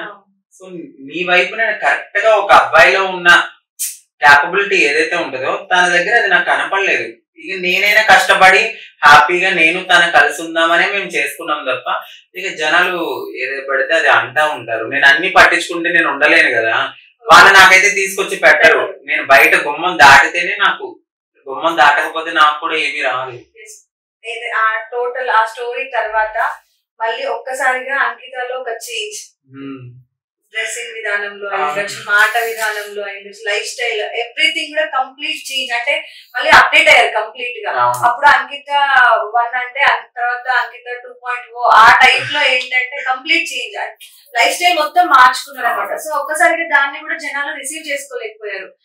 మీరు బాధగా ఉన్నారు అనేది మీకు మాత్రమే తెలుసు, మీ చుట్టూ ఉన్న జనాలకు తెలుసు. యూట్యూబ్ విషయానికి కానీ ఇన్స్టాగ్రామ్ విషయానికి వస్తే ఎక్కడా కూడా మీలో బాధ అనేది కనిపించలేదు. ఎప్పుడో ఒక వీడియో, ఆ ఒక వీడియోలో అంటే ఎవరో ఒకరు మీకు మాట మాట్లాడడానికి దానికి మీరు కౌంటర్ అయ్యడము, లేదంటే వాళ్ళు మళ్ళీ రీకౌంటర్ అయ్యడము, ఇది జరిగింది తప్ప ఎక్కడా కూడా అంటే నేను బాధపడుతున్నాను లేదంటే నాకు ఇలా ఉంది, నేను ఇంత డిప్రెషన్ లో ఉన్నాను అనేది రాలేదు. సో ఏంటి అంత చేంజ్ ఏంటి? మళ్ళీ మరి ముందు అంకితాన్ని నమ్మాలా, ఇప్పుడున్న అంకితగా నేను నమ్మాలా ఏంటి సిచ్యువేషన్? అప్పుడు నేను ఒక అబ్బాయిని పెళ్లి చేసుకున్నాను, నేను హ్యాపీగా ఉన్నాను, ఆ పర్సన్ కి నచ్చినట్టు ఉన్నాను. సో ఆ పార్ట్ లో నేను కరెక్ట్ గా నేను ఒక భార్యగా ఏమైతే ఎలా అయితే ఉండాలో అలా ఉన్నాను. అది నాకు వర్కౌట్ కాలేదు, అది నేను తీసుకోలేకపోయాను అబ్బాయి దగ్గర నుంచి. ఎందుకంటే నేను తనని నమ్మి తనే నా సర్వస్వం అనుకుని బ్రతికిన నాకు నా గుండెల మీద కొట్టి వెళ్ళిపోయాడు తను. సో అది నాకు నేను తీసుకోలేకపోయాను. ఆ పార్ట్ లో నేను జెన్యూన్ గానే ఉన్నాను. అప్పటి వరకు నేను జెన్యూన్ గానే ఉన్నాను. ఓవరాల్ స్టోరీలో అంకిత సైడ్ నుండి మిస్టేక్ అనేది ఏది లేదు. లేదు, ఎందుకంటే నేను తనకి ఓపెన్ బుక్. ఓకే, తను వచ్చి మాట్లాడితే నేను ఖచ్చితంగా మాట్లాడతాను. అవతల పర్సన్ అంకితకి కూడా ఒక రిలేషన్ ఉంది, ఒక ఎఫ్ఐఆర్ ఉంది అనేది కూడా వీడియోలో ఒక మాట అన్నారు. సో మరి దానికి మీరు రియాక్ట్ అయ్యారు. ఎవరికి ఎఫ్ఐఆర్ ఉంది అనేది తెలిసి ఎవరు పరిగెత్తారో ఎవరు పట్టుకున్నారో కూడా తెలుసు అనే మాట కూడా వచ్చింది. సో అంటే అంత బ్లేమ్ వేశారు కదా మీ మీద, అంటే ఏ రిలేషన్షిప్ లేకపోయినా సరే రిలేషన్షిప్ బ్లేమ్ వేశారు. మరి అది నేనైతే మాత్రం 100% నేను హస్బెండ్ గానే తనని ట్రీట్ చేసుకున్నాను. నేను ఒక భారతీయ సంస్కృతి ప్రకారం ఒక ఆడది ఒక మగాడితో ఎలా అయితే ఉండాలో నేను అతనితో అలాగే ఉన్నాను. నేను ఏ రిలేషన్ లలో లేనప్పుడు నాకంటూ ఉన్నది ఫ్యామిలీ, తను కమ్యూనిటీలో నా పిల్లలు. సో వీళ్ళే నా ఫ్యామిలీ అనుకుని నేను హ్యాపీగా ఉన్నాను. అదే లైఫ్ స్టైల్ అక్కడ చూపించాను. బట్ ఇప్పుడు ఏరు దాటిన తర్వాత తెప్పు తగలేయడం అంటే ఇదే. ఏంటంటే ఉన్ననాడు నా నీడలో హ్యాపీగానే ఉన్నావు, నువ్వు వెళ్ళిపోయిన తర్వాత నువ్వు ఒక రాయేసావు. బట్ అది నేను రియాక్ట్ అయ్యాను. ఎందుకంటే నేను నిజంగానే రిలేషన్ లో ఉంటే సో అసలు నేను పెళ్లి ఎందుకు చేసుకుంటాను? అసలు పెళ్ళే చేసుకోను నిన్ను. నాకు నచ్చిన వాళ్ళతో హ్యాపీగా ఉంటాను. ఎందుకంటే మాకంటూ ఏమీ లేదు, ఉన్న నాళ్ళు హ్యాపీగా బ్రతకాలి కాబట్టి నాకు నచ్చిన వాళ్ళతో హ్యాపీగా గడిపేస్తాను. దానికి నేను నల్లపూసలు వేసుకుని బొట్టు పెట్టుకుని గిన్నెలు కడుక్కుని నీకు వంట చేసి నాకైనా అవసరం లేదు కదా. నీ దగ్గర ఏముంది? నువ్వేనా టాటా పిల్ల కొడుకువా, లేకపోతే నాకు బిల్డింగ్లు రాసిస్తావా, లేకపోతే పొలం రాస్తావా, ల్యాండ్ ఇచ్చావా, లక్షలకు ఏమన్నా అకౌంట్ లో ఉన్నాయా? ఏమీ లేదు. నువ్వు అలా అది నువ్వు నా వెంటనే నువ్వు నా మొహం మీద ఇలా వేసినట్టు నీకంటూ ఒక రిలేషన్ ఉందంటే అది నేను తీసుకోలేను. ఎందుకంటే నేను జెన్యున్ గానే ఉన్నాను. సో ఆ టైంలో నేను రియాక్ట్ అయ్యాను. నేను అది ఎలా తీసుకుంటాను మీరే చెప్పండి. నాకు రిలేషన్ నిజంగానే లేదు, తనే నా ప్రపంచం అనుకుని అప్పుడైతే నేనైతే ఉన్నాను. సో మీరు అన్నారు మరి ఇప్పుడున్నది నమ్మాలా అప్పుడున్నది నమ్మాలి. ఆ సిచ్యువేషన్ లో అలా నమ్మండి. ఇప్పుడు ఏంటంటే నేను ఒక మనసుకి గట్టిగా తగిలేసింది నాకు, వద్దు ఈ అబ్బాయిలందరూ ఇంతే, ఈ మనకి సెట్ అవ్వవు ఇవన్నీ. సో ఏ అందమైతే నువ్వు ఎగబడి వెళ్ళావో సో నేను అందంగానే ఉండాలనుకున్నాను. సో కొంచెం డైట్ చేశాను, నా జాలైన్ సర్జరీ చేయించుకున్నాను, నేను నడుము షేప్ చేయించుకున్నాను. బికాస్ ఆఫ్ ఓకే నా మనసుకి నేను సెల్ఫ్ కి నేను సంతోషంగా ఉండడం కోసం చేయించుకున్నాను. నువ్వు ఏదైతే నన్ను కాదని వెళ్ళావో నీకు అక్కడ కనపడాలి, ఏదో ఒక రోజు రిగ్రెట్ గా ఫీల్ అవ్వాలి, ఏదో ఒకటి సాధించాలి. ఏదైతే అందం కోసం వెళ్ళారో అంత అందం నేను కనిపించాలి అనుకొని మీరు సర్జరీస్ చేయించుకున్నారా, లేదంటే మీ మనసు కోసం మీకు నేను ఇలా ఉండాలి అనుకొని? ఎందుకంటే తన నుండి విడిపోయారు, తన అందం కోసం వెళ్ళాడు అని మీరే అన్నారు. సో మళ్ళీ ఏదైతే అందం కోసం వెళ్ళారో అదే అందంగా నేను ఉండాలి అని అనుకోవడం తప్పు కదా.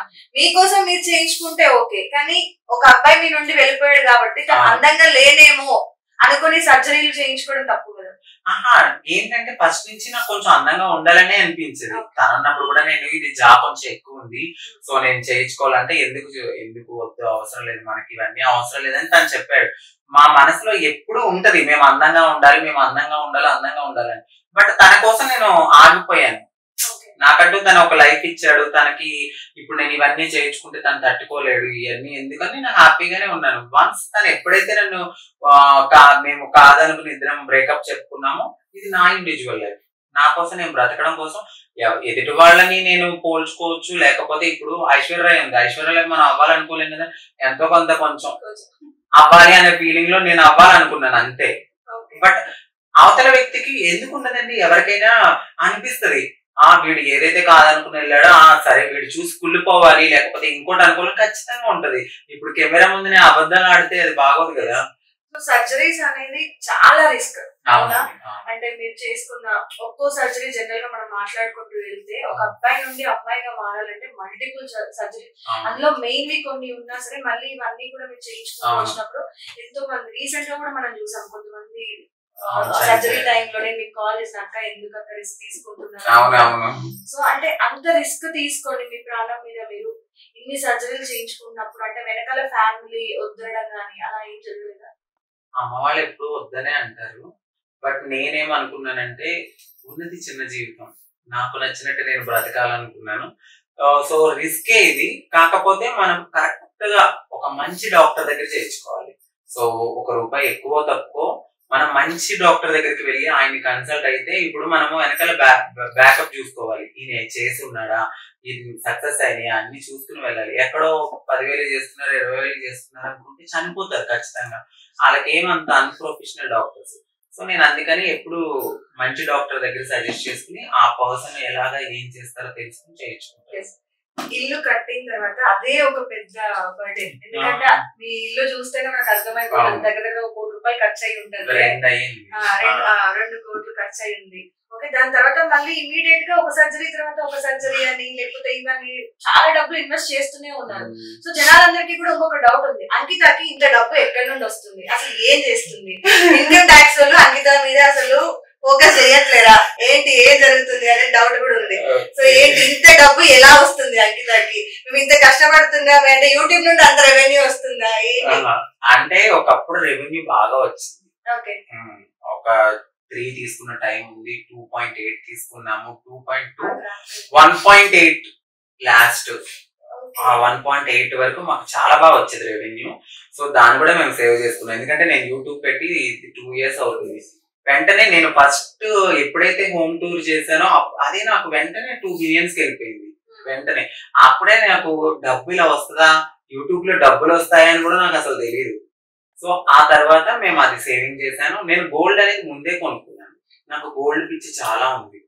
ఇప్పుడు ఏదైనా కామన్. సో అది నాకు ఫ్యూచర్ లో ఉపయోగపడుతుంది అనే ఫీలింగ్ కూడా ఉంటది. మీరు అన్నారు ఇన్ని సర్జరీలు చేయించుకుంటుంది, ఇన్ని డబ్బులు ఎక్కడి నుంచి వస్తున్నాయని.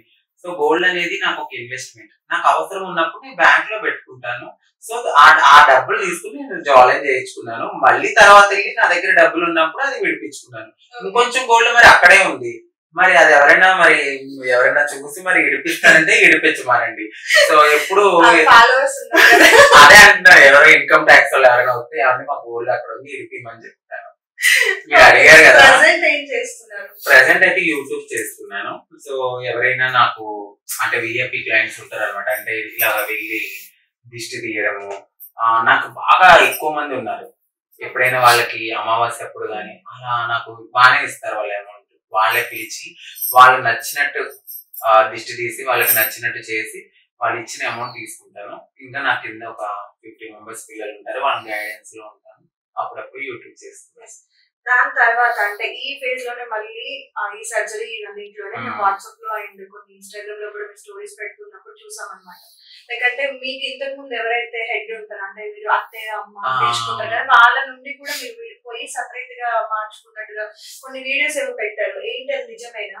ఇంతకు అంటే మాకు దాని గురించి డీటెయిల్ గా తెలియదు. అంటే మీరంతా కూడా ఇప్పుడు మీరు అన్నట్టుగా నాయక్ అని అంటారు కదా, సో అలా మార్చుకోవడము, దానికి సంబంధించిన ఏదో ఫంక్షన్స్ కూడా అటెండ్ అయినట్టుగా కొన్ని స్టేటస్ పెట్టారు. అదే ఇష్యూ అంటే ఇప్పుడు కమ్యూనిటీలో ఇప్పుడు నాకున్న పిల్లలు గాని నాకు నచ్చినట్టు మాకు అలాంటి సిస్టమ్స్ ఏముండవు. అంటే మమ్మల్ని ఒక కింద బానిసల్లా చూడడం అవన్నీ ఏముండవు.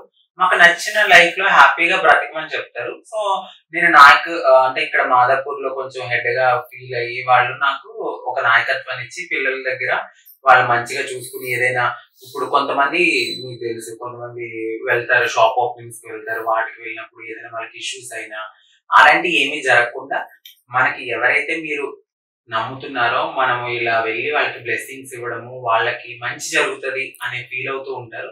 సో వాళ్ళు డిమాండ్ చేయకండి, వాళ్ళు ఇచ్చినంత తీసుకుని రండి అని మా పెద్దవాళ్ళు మాకు గైడెన్స్ ఇస్తారనమాట. అదే గైడెన్స్ నేను పిల్లలకి ఇవ్వాలి. ఆ టైప్ లో నేనేమనుకున్నానంటే ఇంకొంచెం బెటర్ దెన్ ఇప్పుడు నేను ఎవరైతే పెద్ద ఆవిడ దగ్గరికి వెళ్ళానో ఒక స్టెప్ ఎక్కాను నేను. అంతకుముందు ఒక స్టెప్ కిందకు ఉండేదాన్ని, ఇప్పుడు ఒక స్టెప్ ఎక్కడంతో ఆవిడ దగ్గర నేను వెళ్ళి శిష్యరకం చేస్తున్నాను. Okay okay. సో ఇప్పుడు మీరు అన్నట్టుగా అంటే షాపుల దగ్గరికి వెళ్ళి నార్మల్ గా మనం తీసుకుంటూ ఉంటారు కాబట్టి ఈ విషయానికి వస్తే ఎందుకని ఇప్పటికీ కూడా కొంతమంది ట్రాన్స్ ఉమెన్స్ డిమాండింగ్ అడగడం జరుగుతుంది. ఏదన్నా హౌస్ వాళ్ళు ఏదో పాపం అప్పులతో ఇల్లు కట్టుకుంటారు. కొన్ని ఇప్పుడు మీరు కడితేనే 2 కోట్లు అయింది. సో వాళ్ళకు కూడా 1.5 దాకా లేదు ఇప్పట్లో సొంత ఇల్లు కట్టడం అనేది కష్టం అయిపోయింది. అంత కష్టపడి అప్పుల్లో కట్టుకున్న వాళ్ళ దగ్గరికి వెళ్ళి మీరు మాకు ఇంతే ఇవ్వాలి, ఇంత ఇస్తేనే ఇక్కడ నుండి కలుగుతాం, లేదంటే ఇక్కడే చీరలు ఇప్పుతాము, బట్టలు తీస్తాము, గొడవ చేస్తాము, కొడతాము, తిడతాము, ఇష్టానుసారం బూతులు, శాపనార్థాలు ఇవన్నీ పెడుతూ ఉంటారు. ఇంకా అది జరుగుతూ ఉంది కదా. అంటే ఇప్పుడు మీరు ఒక నాయక్ గా ఉన్నారు కాబట్టి మరి మీలాంటి వాళ్ళందరూ కలిసి ఇలా జరగకూడదు, ఇలా ఉండకూడదు అని దాని గురించి ఏదైనా యాక్షన్ తీసుకోవచ్చు కదా. అందుకనే కదా ఇప్పుడు చాలా మంది ఏమవుతుందంటే కానిస్టేబుల్ జాబ్స్ కానీ ఇలా వాళ్ళ సెల్ఫ్ వాళ్ళ బ్రతకడానికి కొన్ని ప్రభుత్వం అనేది పథకాలు అయితే తీసుకొచ్చింది. సో దీన్ని మా పెద్దవాళ్ళు కూడా ఖండిస్తారు. ఎందుకంటే ఎవరైనా సరే ఒకటి చేసుకుంటున్నారు అంటే అందరికీ ఒకే వ్యత్యాసం ఉండాలని లేదు. వాళ్ళకు ఉండే మనీని బట్టి చేసుకుంటారు కదా. సో కొంతమంది బైరిపులు అంటే వీళ్ళు ట్రాన్స్ కాదు, వాళ్ళకి పెళ్లిళ్ళు అయి ఉంటాయి, భార్య పిల్లలు అందరూ ఉంటారు. సో వీళ్ళు ఏం చేస్తారంటే చీర కట్టుకుంటారు, చీర కట్టుకుని మాలాగా జుట్లు ఉంటాయి వాళ్ళకి. సో వాళ్ళు ఏం చేస్తారు, బైరిపులు అంటాం మేము. వాళ్ళు వెళ్ళిపోతారు, మాకన్నా ముందు వెళ్ళిపోయి వాళ్ళు భయపెట్టేస్తారు, బట్టలు ఇప్పేస్తామంటారు, వాళ్ళు భయపడిపోతారు. ఈ లోపం మేము వెళ్ళేసరికి ఇదిగో మీ వాళ్ళే వచ్చారు అంటారు. సో వీళ్ళు బయటకు వెళ్ళిపోగానే ప్యాంట్ షర్ట్ వేసేసుకుంటారు. వాళ్ళు ఏముంది ఒక 10 రూపాయలు బ్లేడ్ తీసుకుంటారు, బరాబరా గీస్తారు, వెళ్ళిపోతారు. మా వాళ్ళు వెళ్ళేసరికి అక్కడ ఏమీ ఉండదు. రియల్ జెన్యూన్ ట్రాన్స్ వెళ్ళి అడిగేసరికి మీ వాళ్ళే వచ్చారని చెప్పి వీటి గురించి పెద్ద చర్చ జరుగుతుంది. సో నిజం చెప్పాలంటే మేము వెళ్ళి అంత డిమాండ్ చెయ్యరు. వెళ్తారు, ఏదైనా ఉంటే అడుగుతారు, బాబు ఇంత కాకపోతే ఇంతనే అడుగుతారు. ఉంటారు మా వాళ్ళలో కూడా ఎవరో, ఇప్పుడు అమ్మాయిలో చెడ్డవాళ్ళు ఉంటారు, అబ్బాయిలో చెడ్డవాళ్ళు ఉంటారు, మా దాంట్లో కూడా ఎవరో ఒకరు ఉంటారు. సో వాళ్ళని మేము కట్టడి చేయడానికి చాలా మంది మా కమ్యూనిటీ ఏర్పడి ఇప్పుడున్న సిస్టమ్స్ లో చట్టం అందరికీ ఒక్కటే, మనకు కూడా చట్టాలు వచ్చినాయి. సో మీరు ఇలా ఉండాలి అని చెప్పి మా పెద్దవాళ్ళు కూడా వీటి గురించి గైడెన్స్ ఇస్తూనే జాగ్రత్తగానే వెళ్తున్నారు. అండ్ ఇన్స్టాగ్రామ్ లో కొన్ని వీడియోస్ చూసాను నేను. జనరల్ గా సర్జరీస్ తర్వాత ఒక పూజ చేయించి ఆవిడని తీసుకొని వెళ్ళి భిక్షాటన ఎలా చేయాలి, రోడ్ మీద ఎలా నిల్చోవాలి, సెక్స్ వర్క్ కి వాటికి వెళ్తున్నప్పుడు ఎలా నిల్చోవాలి అనేది కూడా ట్రైనింగ్ ఇస్తూ ఉంటారు. ఏంటి ఇది కూడా ఇందులో భాగమా, లేదంటే వాళ్ళని ఎందుకని మళ్ళీ అదే వర్క్ చెయ్యాలి అని చెప్పేసి చెప్పడం? ఇప్పుడు నేనే ఉన్నానండి. సో నా డే 1 లో నేను వచ్చినప్పుడు నాకేమీ తెలియదు. సెక్స్ వర్క్ నైట్ అయితే నైట్ టైం ఉండాలి, మార్నింగ్ అయితే ఆడుకోవాలి. సో నేను ఈ రోజు ఇలా ఉన్నాను అంటే మా పెద్దవాళ్ళు మీకంటూ ఒక సెల్ఫ్ ఉంది, మీ లైఫ్ ని మీరు ఇండివిజువల్ గా బ్రతకండి అని చెప్తారు. సో నేను నాకున్న నా పరిజ్ఞానానికి అట్లా నేను ముందుకు వచ్చి నా సెల్ఫ్ నేను బ్రతుకుతున్నాను. మేము ఫస్ట్ వెళ్ళినప్పుడు మాకు ఏమి ఉండదు. ఇప్పుడు పేరెంట్స్ పంపించేస్తారు, మీరు ఇలా ట్రాన్స్ గా ఉంటారంటే మా ఇంట్లో ఉండొద్దు అంటారు. మరి మేము ఎక్కడ ఉండాలి? మాలాంటి ఫీలింగ్స్ ఉన్న ఎవరో ఒక సమూహంలో మేము కలవాలి. సో వాళ్ళకి ఎక్కడి నుంచి డబ్బులు వస్తాయి? ఇదే సొసైటీ మమ్మల్ని ఫస్ట్ నుంచి యాక్సెప్ట్ చేస్తే మా ఫ్యామిలీ కూడా అమ్మ సొసైటీ యాక్సెప్ట్ చేస్తుంది కదా, మనం కూడా యాక్సెప్ట్ చేయాలి. నా పేరెంట్స్ కనిపిస్తుంది. నా పేరెంట్స్ ఈ సొసైటీని భయపడి ఇలాంటి క్యాండిడేట్ ని మనం ఇంట్లో ఉంచుకోకూడదని వాళ్ళ కన్న బిడ్డలను కూడా బయటకు పంపించేస్తారు. మరి ఆ క్షణం మమ్మల్ని ఆదుకునేది ట్రాన్స్ కమ్యూనిటీ. సో వాళ్ళు సర్జరీలు చేయించాలి. దాని టైంలో మేము ఏదో ఒక రూపాయైనా యాచించాలి, లేదా మా దేహాలైనా వాళ్ళకి వేరే వాళ్ళకి ఇచ్చుకుని 10 రూపాయలు 20 రూపాయలు అడుక్కుని తీసుకుని మేము సంపాదించుకున్న డబ్బులతో మాకు సర్జరీలు చేస్తారు. దాని తర్వాత నీ ఇష్టం. వాళ్ళు ఏం బలవంతంగా సెక్స్ వర్క్ వెళ్ళమని చెప్పడం కానీ, భిక్షాటనకి వెళ్ళమని చెప్పగాని ఏమి చెప్పరు. మాకంటూ చదువుకున్నాం అనుకోండి, ఇప్పుడు చిన్నప్పటి నుంచి చదివించి నేను ఎంబీఏకి వచ్చాను కాబట్టి నేను నా లైఫ్ నేను బ్రతుకుతున్నా.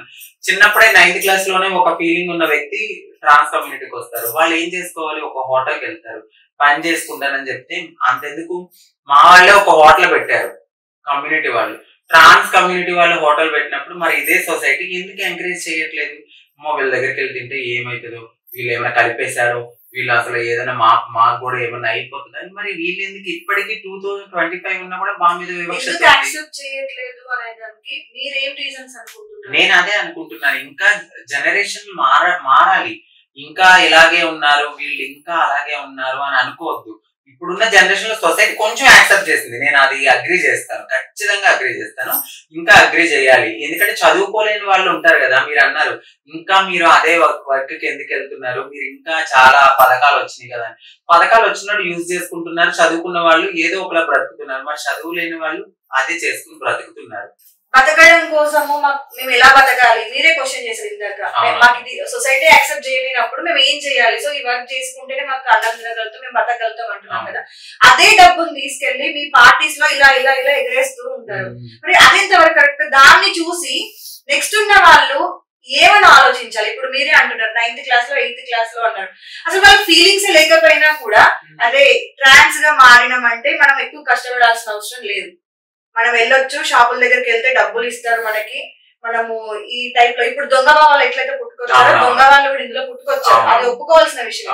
బ్లెస్సింగ్ అని చెప్పేసి వాళ్ళు చెప్తే చెయ్యో, లేకపోతే కొంగో ఇలా తీసి మీద పెడితే మనకి డబ్బులు ఇస్తారు అనుకొని కావాలని మారుతున్నారు కొంతమంది. దాని వల్ల కూడా మీకు అది ప్రాబ్లమే కదా. సో మాకైతే మాత్రం నిజంగా ట్రాన్స్ అనే వాళ్ళు సర్జరీస్ చేయించుకుంటారు, మా కమ్యూనిటీలోనే ఉంటారు, అంతవరకు అయితే యాక్సెప్ట్ చేస్తారు. ఇలా పుట్టగొడుగులాగా పుట్టుకొచ్చిన వాళ్ళకి ఎక్కడో ఒక చోట అయితే అంతమైపోతారు. సో మేము కూడా అంతే. మీరు అన్నారు ఇలా చీర కట్టిస్తారు, సెక్స్ వర్క్ పంపిస్తారు, లేకపోతే డబ్బులు నిజంగానే వాళ్ళకి ఆ ఫీలింగ్ లేకపోతే కట్టించుకోరు, కట్టించుకుని ముందుకైతే వెళ్ళరు. మీరు అన్నట్టుగా ఫేక్ వాళ్ళు ఉంటే మా దగ్గర ఉండరు. వాళ్ళు ఇట్లా మార్నింగ్ వచ్చి అడుక్కుని ఎక్కడైనా బస్ స్టాపుల్లో చాలా మంది అమ్మాయిలు మేము అసలు అడగం. లేడీస్ ని మేము రోడ్డు మీద ఎక్కడ అడగం. ఎందుకు ఈ సిగ్నల్ దగ్గర నేనే దగ్గర ఒక్కొక్కరికి 100 రూపాయలు 2-3 వేలు ఇచ్చుంటా. ఎవరు? ఈ సిగ్నల్స్ దగ్గర. దగ్గర అది సిగ్నల్స్ కాదు, నేను బస్ స్టాప్ల దగ్గర. ఇప్పుడు బలవంతంగా అయితే లాక్కోరు కదా. ఇప్పుడు 100 ఇచ్చారంటే ఒకసారి ఇవ్వకుండా రెండోసారి ఎక్కడైనా కనపడితే ఇచ్చుండొచ్చు. మేబీ అందరూ అలా ఉండరు. వాళ్ళు డే 1 లో ఉన్నవాళ్ళు. ఇప్పుడు నేను కూడా రాగానే ఇంత బాగా జుట్టుతో అయితే రాను కదా. రాగానే నేను ఏదో కటింగ్ తోనే వచ్చుంటాను. తర్వాత నేను ఏదో పెట్టుకోవాలి, ఆ తర్వాత ఆ విగ్గు పెట్టుకుని అడుక్కుని ఆ తర్వాత అదే డబ్బులు దాచుకుని సర్జరీలు చేయించుకుని అదంతా వచ్చేసరికి హెయిర్ వచ్చేసరికి ఈ ఏజ్ అవుతుంది. సో వాళ్ళు డే 1 లో ఉన్నట్టు లెక్క. కానీ బలవంతంగా భిక్షాటన చేసి మేము వాళ్ళని మార్చి అలాంటివి అయితే డబ్బులు ఎగరేయడం అనేది ఏంటి అసలు? అదేంటి? కొంతమంది సాంప్రదాయం అంటున్నారు. మాకు మురిగి మాత ఫంక్షన్ జరుగుతుంది. ఇప్పుడు మనం కూడా ఇంట్లో హోమాలు చేసుకుంటాం. మా ఇల్లు సిరి సంపదలతో ఉండాలి, మేము ఎప్పుడు హ్యాపీగా ఉండాలి. సో మేము కూడా అట్లానే మురిగి మాతని పూజిస్తాం అనమాట. ఆ టైంలో అమ్మవారు మాతో ఉన్నట్టుగా ఆవిడని ఆహ్లాదపరిచి ఆవిడకి మేము ఎవరైనా డాన్స్ చేస్తున్నప్పుడు మేము డబ్బులు వేస్తాం. ఆ డబ్బులు మేము కించపరిచినట్టు కాదు, అమ్మవారు వాళ్ళ మీదకి వచ్చి డాన్స్ చేస్తున్నట్టుగా ఫీల్ అయ్యి అదే డబ్బుల్ని తర్వాత అందరికి మా పెద్దవాళ్ళు ఉంటారు కదా వాళ్ళకి పంచుకుంటారు అనమాట. ఆ డబ్బుల్ని ఎక్కడ ఇస్తారంటే మాకు దయారులు కొంచెం ముసలి వాళ్ళు ఉంటారు, అలాంటి వాళ్ళకి వాళ్ళ హెల్త్ బాగోనప్పుడు కానీ వాళ్ళకి ఇంకా పేరెంట్స్ ఉండరు, ఎవరు ఉండరు, ముసలి అయిపోతారు, వాళ్ళ హెల్త్ ఇష్యూస్ ఉన్నా లేకపోతే వాళ్ళకి డైపర్లు కానీ ఏదైనా ఉంటే వాళ్ళకి అవి పంచుకుని ఆ డబ్బులు అట్లా ఇస్తారు అంతే తప్ప ఆ డబ్బులు మళ్ళీ పెద్దవాళ్ళు ఉంటారు అనమాట. వాళ్ళకి ఒక కొన్ని ఏరియాస్ ఉంటాయి, అందులో కొంతమంది మా కమ్యూనిటీకి సంబంధించి హిజరాస్ ఉంటారు, ముసలి వాళ్ళు చాలా ఓల్డ్, వాళ్ళు ఇంకా భిక్షాటనకి అయితే వెళ్ళలేరు కదా, వాళ్ళకి యూజ్ చేస్తారు అనమాట ఆ డబ్బులు. సో ఇవన్నీ పక్కన పెడితే బిగ్ బాస్ ఏం జరిగింది అసలు? బిగ్ బాస్ కి వెళ్తున్నారు అనుకున్నాము, మాకు వచ్చిన లిస్ట్లలో కూడా మీ పేరు వచ్చింది. బట్ సడన్ గా చూస్తే ఇన్స్టాగ్రామ్ లో మళ్ళీ ఒక వైరల్ వీడియో, మిమ్మల్ని ఎవరో ట్రాన్స్ ఉమెన్ గిట్టకుండా వెళ్లకుండా చేశారు అని చెప్పి కమ్యూనిటీ వాళ్ళే నెక్కి లాగారని, ఎప్పుడో సెక్స్ వర్క్ కి సంబంధించిన ఫోటోస్ వీడియోస్ ని పంపించారు అని. ఏంటి ఆ ఇష్యూ ఏంటి? సో నేను ఓపెన్ గా మాట్లాడేద్దాము అనుకుని నేను ఫిక్స్ అయ్యాను, అందుకే మీకు ఇంటర్వ్యూ చేస్తున్నాను. ఏంటంటే ప్రతి ఒక్క మనిషికి ఒక పాస్ట్ ఉంటుంది. సో నేను నా లైఫ్ ని మూవ్ ఆన్ అయ్యే టైంలో నేను నాకు ఇష్టంతో నేను సెక్స్ వర్క్ చేయను, నేనే కాదు ఎవరు చేయరు. సో డబ్బు లేని ఈ సొసైటీ యాక్సెప్ట్ చేయదు. సో నేను అదే డబ్బు కోసం నేను చాలా కష్టపడ్డాను, నన్ను నేను మార్చుకునే ప్రయత్నంలో అది నాకు ప్రతి రూపాయి నేనే యూజ్ చేసుకున్నాను. నేను మొత్తం మారి ఒక స్టేజ్కి వచ్చి యూట్యూబ్ రన్ చేసుకుంటూ హ్యాపీగానే ఉన్నా. బిఫోర్ ఏదైతే నేను సెక్స్ వర్క్ చేశానో ఆ సెక్స్ వర్క్ లో నేను ఎలా ఉన్నాను అనేది కూడా చూడకుండా, సో సర్జరీ అయ్యిందా లేదా, డెఫినెట్లీ నేను బిఫోర్ సర్జరీ కాని వీడియోని లీక్ చేశాను. సో బిఫోర్ సర్జరీ నేను ఇంతే చెప్తున్నాను కదా, రేపొద్దున వాళ్ళెవరో చెప్పేదేముంది, నేనే చెప్తున్నాను. నా బిఫోర్ సర్జరీ కాని వీడియోని నువ్వు అదే ఛానల్ అదే పెద్ద షోలో ఉన్న పర్సన్స్ కి మీరు పంపించి చూపిస్తే నాకేమొస్తుంది చెప్పండి? ఇప్పుడు నేను ఫుల్లీ ఫిమేలే, కానీ నేను ప్రతి ఒక్కరి దగ్గరికి వెళ్ళి నేను ఇది అని నేను చూపించక్కర్లేదు. నా సెల్ఫ్ నేను హ్యాపీగానే ఉన్నాను, నేను మారి హ్యాపీగానే ఉన్నాను. బిఫోర్ 6 years బ్యాక్ వీడియో తీసుకెళ్లి ఎవరైతే ఈ సోషల్ యాక్టివిస్టులు మేము కమ్యూనిటీ కోసం ఇంత పని చేస్తున్నాం, కమ్యూనిటీకి మేము చైతన్యాన్ని తీసుకొస్తాం, కమ్యూనిటీకి ప్రభుత్వ ఉద్యోగాలు ఇప్పిస్తాము అని చెప్పిన వ్యక్తులే ఈ రోజు వాళ్ళకు వచ్చిన ఆపర్చునిటీ పోయి నాకు వచ్చింది. సో నా దాకా వచ్చిన తర్వాత నువ్వు నిజమైన యాక్టివిస్ట్ అయితే నీ కమ్యూనిటీలో ఒక పర్సన్ పైకి వెళ్ళి 10 మందికి ఇన్స్పైర్ గా అవుతున్నారంటే నువ్వు భుజం మీద వెళ్ళి తట్టి హ్యాపీగా పంపించాలి. అది యాక్టివిస్ట్ అంటే. అదే ప్లేస్ లో ఆవిడ ఉంటే నేను పంపించేదాన్ని, నా సపోర్ట్ నేను ఇచ్చేవాళ్ళం. నేనే కదా అందరు ఇస్తారు, నేనే ఇవ్వడం ఏంటి, కమ్యూనిటీ అందరూ సపోర్ట్ ఇస్తారు. నేను అదే గుడ్డిగా నమ్మాను. సో ఈ పర్సన్ అనే వ్యక్తి నాకు ముందే చెప్పారు, ఇట్లా సమ్ వీడియో ఇది లీక్ అయింది అంటే నేను అన్నాను ఓకే నాకేం ప్రాబ్లం లేదు, నేను ఆల్రెడీ ఫుల్లీ ఫీమేల్ అయిపోయాను కదా, నాకేం ప్రాబ్లం ఉంది, నేను పట్టించుకోనని చెప్పాను. సో ఈ పర్సన్ అనే పర్సన్ ఇంకొక నేను సెట్ లోకి వెళ్ళిపోయాను, సెట్ లో నన్ను అనౌన్స్ చేసేసారు. సో నేను సాంగ్ వేస్తున్నారు, నన్ను ఎక్కాలన్నమాట, మైక్ కూడా పెట్టేశారు. డెఫినెట్లీ నేను ఇలా ఎక్కే టైంకి సాంగ్ ఆఫ్ చేసి మేడం కొంచెం బయటకు రండి అని చెప్పారు. సో బయటకు రండి అంటే మళ్ళీ వెళ్ళాను, వెళ్ళి మళ్ళీ 1/2 hour తర్వాత మళ్ళీ మైక్ పెట్టారు, మళ్ళీ నుంచోగాని మరి ఏమైందో ఏమో, నేను సెట్ లో ఉన్నట్టు సెట్ లో నన్ను పేరు అనౌన్స్ చేసినట్టు ఎవరు చెప్పారు? ఇప్పుడు అవతల యాక్టివిస్ట్ అనే పర్సన్ బయట నుంచి ఈ సెట్ లో ఉన్న మాకు సంబంధించిన వాళ్ళే ఉన్నారు అదే సెట్ లో, వాళ్ళు ఫ్రెండ్స్, ఆ పర్సన్ ఈ పర్సన్ ఫ్రెండ్స్, వీళ్ళు బిగ్ బాస్ టీమ్ కి చూపించారు అన్నమాట. బట్ ఇప్పటి వరకు బిగ్ బాస్ కి వెళ్ళిన ట్రాన్స్ ఉమెన్స్ ఉన్నారు, అమ్మాయిలు ఉన్నారు, వాళ్ళ పర్సనల్ లైఫ్ లో ఏదో ఒక రకంగా అయితే ఇలాంటి సిచ్యువేషన్, ఇప్పుడు ట్రాన్స్ ఉమెన్స్ తీసుకుంటే మీరు చెప్పినట్టుగా వాళ్ళందరూ కూడా స్టార్టింగ్ నుండి అదే స్టేజ్ నుండి వస్తారు. దాన్ని మీకు ముందే అంటే తీసుకునే వాళ్ళకి ఐడియా ఉంటుంటది ట్రాన్స్ఫర్ అంటేనే అదే స్టేజ్ నుండి వచ్చారు అనే థాట్ అయితే ఉంటది. కానీ ఆ వీడియోని అడ్డం పెట్టుకొని మిమ్మల్ని బిగ్ బాస్ నుండి తీసేయడం ఏంటి? సో వీళ్ళు ఏం చెప్పారంటేనండి, నేను కూర్చున్న తర్వాత సో వాళ్ళు చాలా లిటరల్లీ నన్ను తీసుకోవాలని ఫిక్స్ అయ్యి చాలా హ్యాపీగా తీసుకున్నారు. సో షో అయితే మాత్రం 100% జెన్యూన్.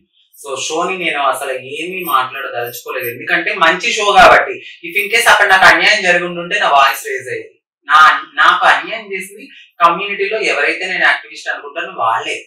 సో వీళ్ళు కనుక ఆ వీడియోని అక్కడ దాకా పోస్ట్ చేయకుండా ఉండుంటే సో డెఫినెట్లీ వాళ్ళకు నా మీద ఒక మంచి ఒపీనియన్ ఉండేది. సో ఆ షో పర్సన్ ఎందుకని నన్ను జడ్జ్ చేయకూడదు.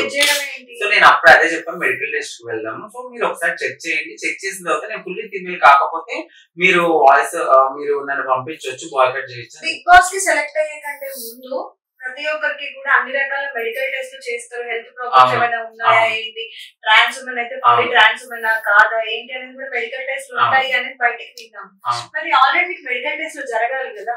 సో ఈ అగ్నిపరీక్ష షో అవుతున్న టైంలో టాప్ 15 కి వెళ్ళిన తర్వాత అన్ని చేస్తారు. సో ఇప్పుడు పర్సన్ 40 మందికి మనం లోపలికి వెళ్ళిన అందరికి మనం చేయలేం కదా. దాని ముందు ఫైనలిస్ట్ అయిన తర్వాత వాళ్ళ ముందే మనకి చెప్తారు, మీకు అన్ని సర్జరీస్ అయినాయా, మీరు ఓకేనా అని అడుగుతారు. సో మేము ఓకేనండి అన్న తర్వాతే వాళ్ళు ఒక మైండ్ లో ఉండి తీసుకుంటారు. ఇప్పుడు సర్జరీ కాకపోతే నేను ఎందుకు వెళ్తాను? సో గేమ్స్ ఆడాలి, టాస్క్లు ఉంటాయి, మనం ఒక మెన్ ఉమెన్ మధ్యలో ఉండాలి, ఆ డ్రెస్సింగ్స్ ఉంటాయి, అన్కంఫర్టబుల్ ఫీల్ అవుతాము. సో నేను ఎందుకు వెళ్తాను? నేనైతే వెళ్ళను కదా సర్జరీ అవ్వకపోతే.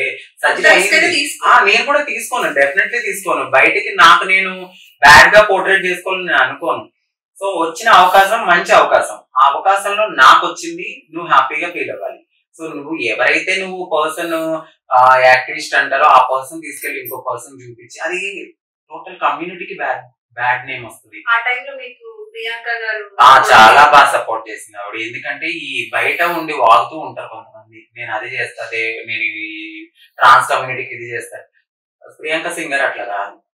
తను ఒక పర్సన్ కమ్యూనిటీ నుంచి వెళ్తున్నారు అంటే డెఫినెట్లీ తను ముందు మాట్లాడరు కానీ వెనకాల నుంచి చాలా బాగా పుష్ చేస్తారు. బట్ ప్రియాంక గారి విషయానికి వస్తే అంటే మీరు కమ్యూనిటీలో ఉన్నారు, మీకు క్లోజ్ కాబట్టి, మీరు మమ్మీ ఉంటారు కాబట్టి ప్రియాంక గారి విషయంలో కూడా ఆవిడ కమ్యూనిటీకి ఎలాంటి సంబంధం లేదు, కమ్యూనిటీలో ఆవిడ ఉండరు. ఆవిడ ఎప్పుడైతే జబర్దస్త్ గానీ అంటే మన ఇండస్ట్రీ సైడ్ వెళ్ళారో అప్పటి నుండి కూడా కమ్యూనిటీలో ఉండట్లేదు అనేది కూడా బయటకు అప్పట్లో మాట్లాడినారు. తన బిగ్ బాస్ టైమ్ లో కూడా చాలా వచ్చాయి అనమాట. నిజంగా ఆవిడ మీ కమ్యూనిటీలో ఉన్నారా? ఉన్నారండి. అది ఇప్పుడు బయటకు వచ్చి ఎవరైనా 100 చెప్పేస్తారు, కానీ కెమెరా ముందు ఏం మాట్లాడింది నమ్ముతారు. కానీ ఆవిడ లేకపోతే ఈ రోజు నేను కమ్యూనిటీలో ఉన్నాను, అంతమంది ఉన్న వాళ్ళలో మరి ఆవిడ కూడా మరి నాకు రిప్లై ఇచ్చి నా గురించి తెలుసు కాబట్టి ఆవిడ ముందుకు వచ్చి మాట్లాడారు. ఆవిడ కమ్యూనిటీలో ఉంటారు, అవసరమైన కమ్యూనిటీ పార్టీస్కి వస్తారు. అట్లానే ఇటువైపు అందరితో ఆవిడ ఒక యూనిక్ పీస్ అని చెప్పొచ్చు. కమ్యూనిటీలో చాలా బాగా అందరితో మంచిగా ఉంటారు. సో ఏదైనా పని ఉంటే ఖచ్చితంగా వచ్చి అటెండ్ అవుతారు. మీరు మమ్మీ రండి మీరు అంటే కమ్యూనిటీలో మరి ఆవిడకి బిడ్డలు ఉన్నారు, వాళ్ళకి సర్జరీస్ అయినప్పుడు ఆవిడ పాల బట్టలు తీసుకెళ్తారు. అదే అడుగుదాం అనుకుంటున్నాను. ఇవన్నీ పాల బట్టలు అంటే వెండి అవి ఇవన్నీ తీసుకెళ్తారు కదా, ఏంటంటే వాళ్ళ అమ్మ నాన్న స్థానంలో మీరు తీసుకెళ్తారు? అవునండి. ఇప్పుడు నేనున్నాను, మా అమ్మగారు నిషా మమ్మీ ప్రియాంక సింగ్ గారు వాళ్ళ బెస్ట్ ఫ్రెండ్. సో నేను ఎవ్రీ ఇయర్ తిరుగు పూజ చేసుకున్నా లేకపోతే ఏది చేసుకున్నా సో మా మదర్ వచ్చి నాకు అమ్మ సారీ ఇస్తారనమాట. సో మాకు అమ్మ అత్తగారు ఇద్దరు ఉంటారు. సో వాళ్ళ నుంచి మాకు పుట్టింటి సారీ వస్తుంది. సో అలాగే మా అత్తగారు ఆర్తి గురువు గారు కాబట్టి ఆ సారీ అంతా ఆవిడ తీసుకుంటారు అనమాట. ఇది మాకు ఒక కల్చర్ అనమాట, ఎప్పటికీ అది అలాగే ఉంటది. మరి అదే ప్రియాంక సింగ్ గారు మరి అదే కమ్యూనిటీలో ఉన్నారు. చాలా మందికి ఇప్పుడు కమ్యూనిటీ అంటే నాట్ ఓన్లీ ఒక ఫ్యామిలీ కాదు, ఈ హైదరాబాద్ లో చాలా ఫ్యామిలీస్ ఉన్నాయి. ఆవిడ ఒక ఫ్యామిలీలో ఉన్నారు, నేను ఒక ఫ్యామిలీలో ఉన్నాను. సో నీ ఫ్యామిలీలోకి వచ్చి ఆవిడ ఉండాలంటే ఉండలేరు కదా. ఆవిడ కంఫర్టబుల్ జోన్ కొంతమంది కమ్యూనిటీతో కలిసి ఉంటారు. కమ్యూనిటీలో హై క్లాస్ లో క్లాస్ అని చూస్తారు అని చెప్పి మీ కమ్యూనిటీ వాళ్ళు కొంతమంది మాతో పర్సనల్ గా షేర్ చేసుకోవడం జరిగింది. వాస్తవమేనా? అవాస్తవం, అది అబద్ధం అండి. సో ఎవరు అట్లా చూడరు. ఇప్పుడు కింద నుంచి వచ్చిన వాళ్ళు కిందే ఉండరు, పైన ఉన్న వాళ్ళు పైననే ఉండరు. ఎందుకంటే కింద నుంచి స్టార్ట్ ఒక మెట్టు ఎక్కితేనే 100 మెట్లకి వెళ్తారు కదా. సో వాళ్ళందరికీ ఇప్పుడు నా కింద 10 మంది పిల్లలు ఉన్నారు. వాళ్ళు లో క్లాస్ అంటే ఎలా నమ్ముతారు? కాదు కదా. వాళ్ళకి ఒక బేస్ ఉండాలి. ఆ బేస్ లో వాళ్ళు స్ట్రాంగ్ అవడానికి కష్టపడాలి. సో కష్టపడి పైకి రావాలి. అంతేగాని వీళ్ళకి వాళ్ళకి పడట్లేదని చెప్పి వీళ్ళ గురించి బ్యాడ్ గా చెప్పేసి పార్టీ జనరల్ గా చేసుకుంటూ ఉంటారు కదండి. ఇప్పుడు లైక్ ఎవరైనా సర్జరీ చేయించుకున్నారు అంటే దాని తర్వాత మీరు అందరూ కూడా కలిసి పార్టీ చేసుకోవడం, ఎందుకంటే మళ్ళీ రీబర్త్ కాబట్టి. సో అలా పార్టీస్ అవన్నీ కూడా చేసుకున్నప్పుడు 3 స్టేజెస్ గా ఉంటారు. పూర్ పీపుల్, మిడిల్ వాళ్ళు, హై క్లాస్, ఇలా 3 స్టేజెస్ లో వాళ్ళకి అన్ని ఫుడ్ అవన్నీ కూడా ఆ స్టేజెస్ లోనే ఉంటాయి అని మీ LGBTQ సంబంధించిన దీని నుండే కొంతమంది మాతో పర్సనల్ గా షేర్ చేసుకోవడం జరిగింది అన్నమాట. రాంగ్ ఇన్ఫర్మేషన్ అని చెప్పొచ్చు. ఎందుకంటే పెట్టేది ఇప్పుడు నేనున్నానండి, నా ఫంక్షన్, నా దగ్గర స్తోమత ఉంది. స్తోమత ఉండి నేను 1,00,000 రూపాయలు చేశాను. ఇంకో పర్సన్ దగ్గర స్తోమత లేదు, 10,000లో చేశాడు. సో నేను 1,00,000 రూపాయలు పెట్టి 10 వెరైటీలు పెడితే 10,000లో 2 వెరైటీలే పెడతాడు. ఆ 2 వెరైటీలు తీసుకొచ్చి 1,00,000 రూపాయల మీద రుద్ది నువ్వు నాకు అదే కావాలని అంటారు కదా. నీ ఇంట్లో పచ్చడి ఉంటే పచ్చడేసి పెట్టి మేము తింటాము, అది మా కమ్యూనిటీ. సో దీన్ని వేరేగా బేస్ చేసుకుని వాళ్ళ దగ్గర ఎంతో పెట్టారు, వీళ్ళ దగ్గర ఎంతో పెట్టారు అంటే అది కరెక్ట్ కాదు కదా. మేము అర్థం చేసుకుంటాం, దీని దగ్గర డబ్బులు లేవు, సో దీని దగ్గరికి వెళ్ళినప్పుడు తను ఉన్న దాంట్లో పెట్టినప్పుడు అదే తిని వస్తాము. ఇప్పుడు రిచ్ గా ఉండి కొంచెం మంచిగా పెట్టారంటే తిని వస్తాం, ఎవరు పెట్టినా తింటాం కదా. అక్కడేమో అలాంటిది ఏమి ఉండదండి, ఈక్వాలిటీ ఏమి ఉంటది అందరిలో. సో ఇంకొకటి కూడా విన్నాను నేను, ఈరోజు చాలా డౌట్లు ఉన్నాయి. అడగండి. సో ట్రాన్స్ ఉమెన్ తోని 10 నిమిషాలు ఎవరైనా అబ్బాయి కూర్చొని మాట్లాడితే ఇమీడియట్ గా వాళ్ళ మైండ్ చేంజ్ చేస్తారు. అంటే ఇట్ సైడ్ కంప్లీట్ గా వాళ్ళు కూడా ట్రాన్స్ టైప్ లో మారడానికి డైవర్ట్ చేస్తారు అనేది కూడా ఉంది. అంటే వాళ్ళ బ్రెయిన్ వాష్ చేస్తారు. ఇట్ సైడ్ ఎక్కువ మీకు లైఫ్ ఉంటది, అబ్బాయి ఉండి ఏం చేస్తారు, ఏం సాధిస్తారు, అటు సైడ్ బతకలేవు అని మార్చేస్తారు, మ్యానిపులేట్ చేసేస్తారు, 10 నిమిషాల్లో కంప్లీట్ మారుస్తారు అని చెప్పేసి కూడా అనుకుంటారు. మీ ట్రాన్స్ ఉమెన్సే అన్నారు. ఇట్స్ వెరీ కంప్లీట్లీ రాంగ్ అండి. నేనైతే ఇప్పుడు మిమ్మల్ని చీర కట్టుకోమని మీరు కట్టుకుంటారా? 10 నిమిషాలు మాట్లాడతా, మీరు కట్టుకోరు. ఇది జెన్యున్ గా చెప్పాలంటే చిన్నప్పటి నుంచి జీన్స్ లో వచ్చేది. సో ఈ జీన్స్ లో నుంచి వచ్చి మాకు 8 years ఆర్ 7 years నుంచి ఒక ఫీలింగ్ ఉంటది లోపల. సో మేము ఇది నా బాడీ కాదు. సో నా మనసు అమ్మాయి, నా శరీరం అబ్బాయి. సో నేను దీన్ని లోపల బాగా ఢీకుంటూ ఉంటది, కొట్టుకుంటూ ఉంటాయి రెండు. సో నేనేమో అబ్బాయిని చూస్తే ఫీలింగ్స్ వస్తూ ఉంటాయి, ఇటు అమ్మాయిలతో కూర్చుని అక్క చెల్లి అని మాట్లాడుకుంటూ ఉంటాము. మా బాధ ఎవరికి చెప్పుకోవాలో అర్థం కాదు. ఇది చిన్నప్పటి నుంచి జెన్యున్ గా మాకు జీన్స్ నుంచి వచ్చేది. ఎవరో మాకు 10 నిమిషాలు వచ్చి ఒక అబ్బాయి కూర్చుని మాట్లాడితే ఆ 10 నిమిషాల్లో వాడు వేరేగా ఆలోచిస్తారు. వాళ్ళే నాకు తెలిసి అసలు LGBTQ లో పర్సన్సే కాదేమో. It's very fake. మీకు చెప్పింది అయితే ఫేక్. ఎందుకంటే మాకు ఫీలింగ్స్ ఉండి మేము మారుతాం కానీ వేరే వాళ్ళు ఇప్పుడు మేమే చెప్తామండి, ఎందుకురా బాబు మేమే కష్టపడుతున్నాము, నువ్వు వచ్చే ఎందుకురా మారుతావు ఇలా చెప్తారా మీరు? అంటే ఇప్పుడు మీ దగ్గరికి ఎవరైనా ఇప్పుడు ఇంతమంది 50 మంది పిల్లలు ఉన్నారు అని చెప్తున్నారు కదా, ఎవరైనా వీళ్ళ త్రూ కానీ లేదంటే ఇంకో త్రూ వచ్చి మీ దగ్గరకు వచ్చి నేను ఇలా మారాలి అనుకుంటున్నాను అని అన్నప్పుడు మీరు వద్దు ఏదైనా డాక్టర్ దగ్గరికి వెళ్ళి కంట్రోల్, మీ హార్మోన్స్ బట్టి కంట్రోల్ చేయడానికి చూద్దాము, మారడం వద్దు, మేమే ఇబ్బందులు పడుతున్నాము, మీరు ఇటు రావద్దు అని అలాంటివి చెప్తారు? డెఫినెట్లీ చెప్తాం. ఎందుకంటే ఇప్పుడు ఒక అగ్నిగుండంలో దూకిన వాళ్ళకి తెలుస్తుంది ఆ పెయిన్ ఎలా ఉందో, లేకపోతే ఒకడు ఈత కొడుతున్నోడికి తెలుస్తుంది అందులో ఈత కొట్టి కొట్టి కొట్టి ఎంత బాధపడుతున్నాము. రాగానే మేము ఒకటే చెప్తాం, నీ ఏజ్ ఎంత, 18 years లోపు ఉంటే ముందు ఇంటికి వెళ్ళి పేరెంట్స్ కి ఫోన్ చేయించి లేదా వాళ్ళని రప్పియడము, అమ్మ మీ అబ్బాయికి ఇలాంటి ఫీలింగ్స్ ఉన్నాయి, ఒకసారి డాక్టర్ కి కన్సల్ట్ అవ్వండి, లేదనుకో మీరు ఈ బాబుని తీసుకెళ్లి మీరు ఈ అబ్బాయి ఏం చేస్తున్నాడో అబ్జర్వ్ చేయండి అని చెప్పి వాళ్ళకి పంపించేస్తాం. 18 years బిలో ఉంటాయి. 18 years అబౌవ్ ఉంటే మా దగ్గరకు వచ్చిన తర్వాత మేము ఫస్ట్ డాక్టర్ ని తీసుకెళ్లి ఈ అబ్బాయికి ఏం ప్రాబ్లం ఉంది, ఏంటి, నువ్వు ఎందుకు మారాలనుకుంటున్నావు, చిన్నప్పటి నుంచి మాలానే ఫీలింగ్స్ ఉన్నాయా అన్ని కనుక్కుని, సో ఓకే ఈ అబ్బాయి మనసు మారట్లేదండి అన్న తర్వాత పేరెంట్స్ ని పిలుస్తాం. కొంతమంది పేరెంట్స్ అయితే పిలుస్తారు, కొంతమంది మాకు వద్దంటారు, కొంతమంది వచ్చి తీసుకెళ్లిపోతారు. ఇక తీసుకెళ్లిన వాళ్ళని మేమే మా దగ్గరే ఉంచుకుని, సో నువ్వు మారద్దు, 2 years వరకు మార్చరు, వెళ్ళి భిక్షాటనకి వెళ్ళి ఆ డబ్బులు పోగేసుకున్న తరుణంలో వీళ్ళు అడుక్కోలేక లేకపోతే ఆ అవమానాలు తీసుకోలేక వెళ్ళిపోతారు. కొంతమంది మా కొద్ది ట్రాన్స్ కమ్యూనిటీ దండం పెడతాను, నేను మారను, మా ఇంటికి వెళ్ళిపోయి ప్యాంటు షర్ట్ లో హ్యాపీగా ఉంటాను, హ్యాపీగా పంపిస్తాం. కొంతమంది లేదు మేము ఇదే కమ్యూనిటీలో ఉంటాం, నాకు ఈ ఫీలింగ్స్ ఉన్నవన్న వాళ్ళు అలాగా అక్కడ కూర్చున్నారు కదా అట్లా మారుతారు అమ్మాయి.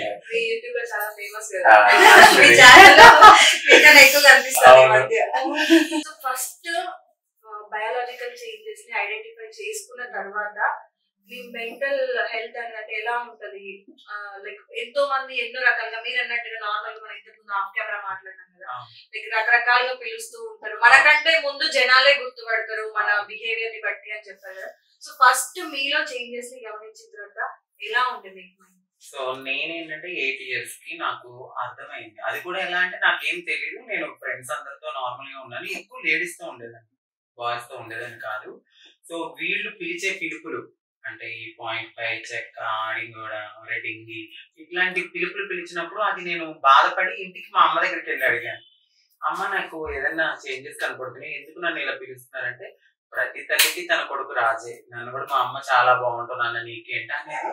సో నేను అక్కడ హ్యాపీగానే ఫీల్ అయ్యాను. బట్ నేను అద్దం దగ్గరికి వెళ్ళి నన్ను నేను క్వశ్చన్ చేసుకున్నాను, నన్ను ఎందుకు ఇలా బయట నా ఫ్రెండ్స్ గానీ అందరూ ఎందుకు ఇంత అవమానిస్తున్నారు ఏంటి? ఆ చిన్న ఏజ్ లో నాకు ఏమీ తెలియని మనిషిని నన్ను క్వశ్చన్ చేస్తే నాకు ఎంత బాధ అనిపించింది కదా.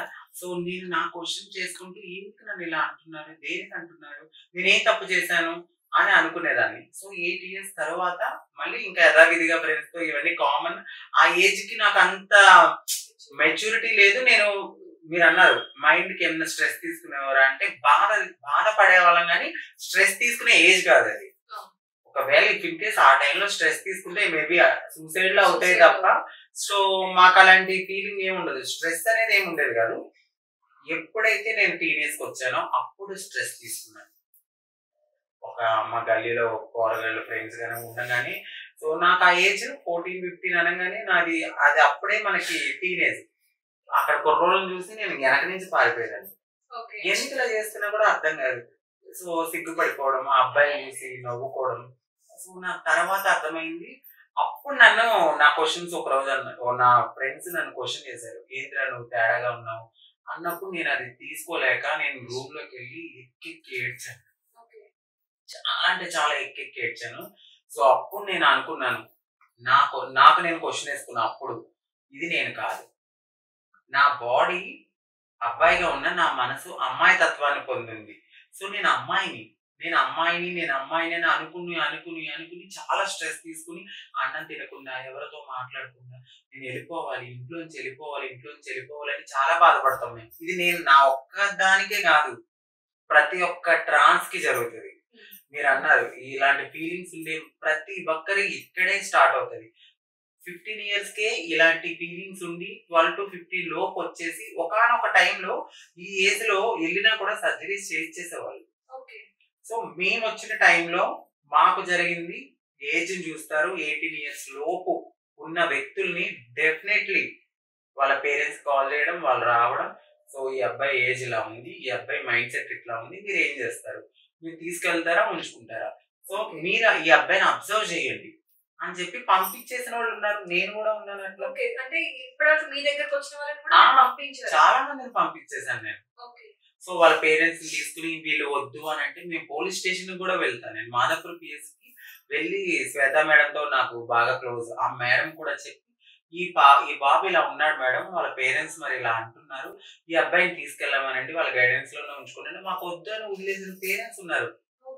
సో అలాంటి వాళ్ళని మా దగ్గరికి తీసుకొచ్చి 18 years ఆగిన తరువాత వాళ్ళు 2 years బెగ్గింగ్ కి వెళ్ళి వాళ్ళ అవమానాలు చూడాలి, కష్టాలు చూడాలి, వాళ్ళ స్ట్రగుల్స్, వాళ్ళు అవన్నీ చూసిన తరువాతే మేము మారుస్తాం తప్ప అది కూడా మేము మార్చాం. ఈ లైఫ్ లో ఒక్కసారి నువ్వు మారావు అంటే నువ్వు తిరిగి చాలా జీవితాన్ని కోల్పోతావు, పేరెంట్స్ ని కోల్పోతావు, ఫ్యామిలీని కోల్పోతావు, ఫ్రెండ్స్ ని కోల్పోతావు, నీకంటూ ఏమీ ఉండదు, నీకంటూ లైఫే ఉండదు, ఈ చుట్టూరు నీకు ట్రాన్సే ప్రపంచం అని చెప్పిన తర్వాత వాళ్ళు యాక్సెప్ట్ చేశాక మేము సర్జరీ చేస్తాం. ఎందుకంటే ఒక నాయకత్వాన్ని తీసుకున్న తరువాత మాలో కొన్ని క్వాలిటీస్ ఉంటాయి, ఆ క్వాలిటీస్ ని మేము పిల్లలకి ఎక్స్ప్లెయిన్ చేయాలి. ఈ రోజుకి ఈ జనరేషన్ లో మేము ఇంత దిగజారిపోవడానికి కారణం ఏంటి? నా నెక్స్ట్ క్వశ్చన్ అదే ఉంది. ఒకప్పుడు రాజులకి సలహాదారుగా ఉన్న మీరు చాలా రెస్పెక్ట్ ఉండేది. మీరు రోడ్ మీద వస్తున్నారు అంటే కూడా నమస్కరించే వాళ్ళు, ఆశీర్వాదం తీసుకునే వాళ్ళు. మీరు ఎప్పుడెప్పుడు ఎదురు పడతారా అని చెప్పేసి చూసేవాళ్ళు. మీరు ఎదురొస్తే మంచి జరిగిద్ది అని చెప్పి. ఏదైనా ప్రసవానికి అట్లా వెళ్తున్నప్పుడు కూడా, హాస్పిటల్ తీసుకెళ్తుంటే కూడా మిమ్మల్ని ఆశీర్వాదం ఇప్పించిన తర్వాత తీసుకెళ్లే వాళ్ళు అనేది విన్నాం. అది రాను రాను కాస్త దిగజారిపోయింది. అంటే కంప్లీట్లీ ఇప్పుడు ఒక ట్రాన్స్ ఉమెన్ ఎదురొస్తుంది, లేదంటే అలాంటి బిహేవియర్ ఒకళ్ళు ఎదురొస్తున్నారు అంటే పక్కన నిల్చోడానికి కూడా ఇష్టపడట్లేదు. అమ్మాయిగా ఉన్నా కూడా ఇప్పుడు పక్క పక్కన కూర్చొని మాట్లాడితే ఏమీ అవ్వదు, కానీ మాట్లాడే కూడా ఇప్పుడు సొసైటీ ఎవరు కూడా అంత యాక్సెప్ట్ చేయట్లేదు.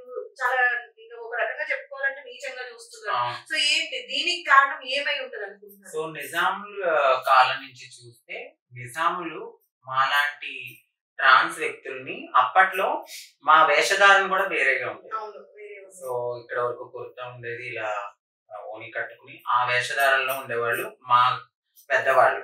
సో వీళ్ళు ఏంటంటే అప్పట్లో చాలా నాలెడ్జ్డ్ గా ఉండేవాళ్ళు. వీళ్ళు వాళ్ళకి సలహాలు ఇచ్చేవాళ్ళు.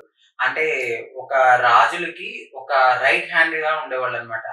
ఏది ఉన్నా కూడా అంటే సెక్యూరిటీకి కూడా మేమే. అప్పట్లో ఆడవాళ్ళకి రాజులు బయటకి యుద్ధానికి వెళ్తున్నారంటే మేము వాళ్ళకి కాపలా కాసేవాళ్ళం. వాళ్ళకి ప్రతిదీ మేమే. అలాంటివి ఉన్న మాకు ఫుడ్ పరంగా కానీ, మాకు షెల్టర్ కానీ, దేనికి కూడా మాకు అక్కడ రాజులు చాలా బాగా చూసుకునేవారు. అప్పట్లోనే మేము చాలా రిచ్ గా ఉండేవాళ్ళు.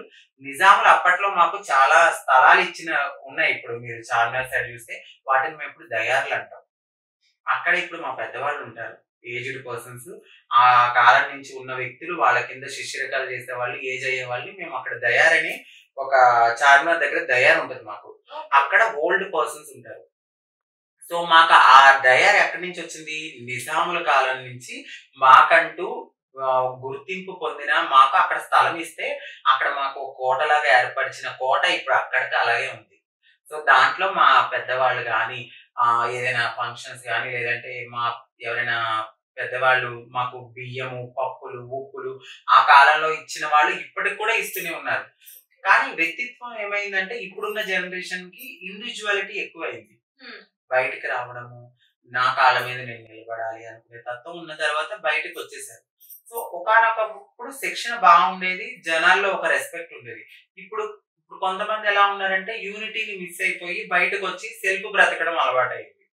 ఇప్పుడు నాకున్నాను, నేను సెల్ఫ్ బ్రతికినా కూడా కమ్యూనిటీలో ఉన్నాను. కొంతమంది సెల్ఫ్ బ్రతకరు, సోకాల్డ్ గా వచ్చేసి తెలియని మాటలు బయటకు వచ్చి మాట్లాడటము. దానివల్ల జనాల్లో వీళ్ళు ఎలాగే ఉంటారా, వీళ్ళు ఇదేనా, వీళ్ళు ఇంతేనా అనుకుంటారు.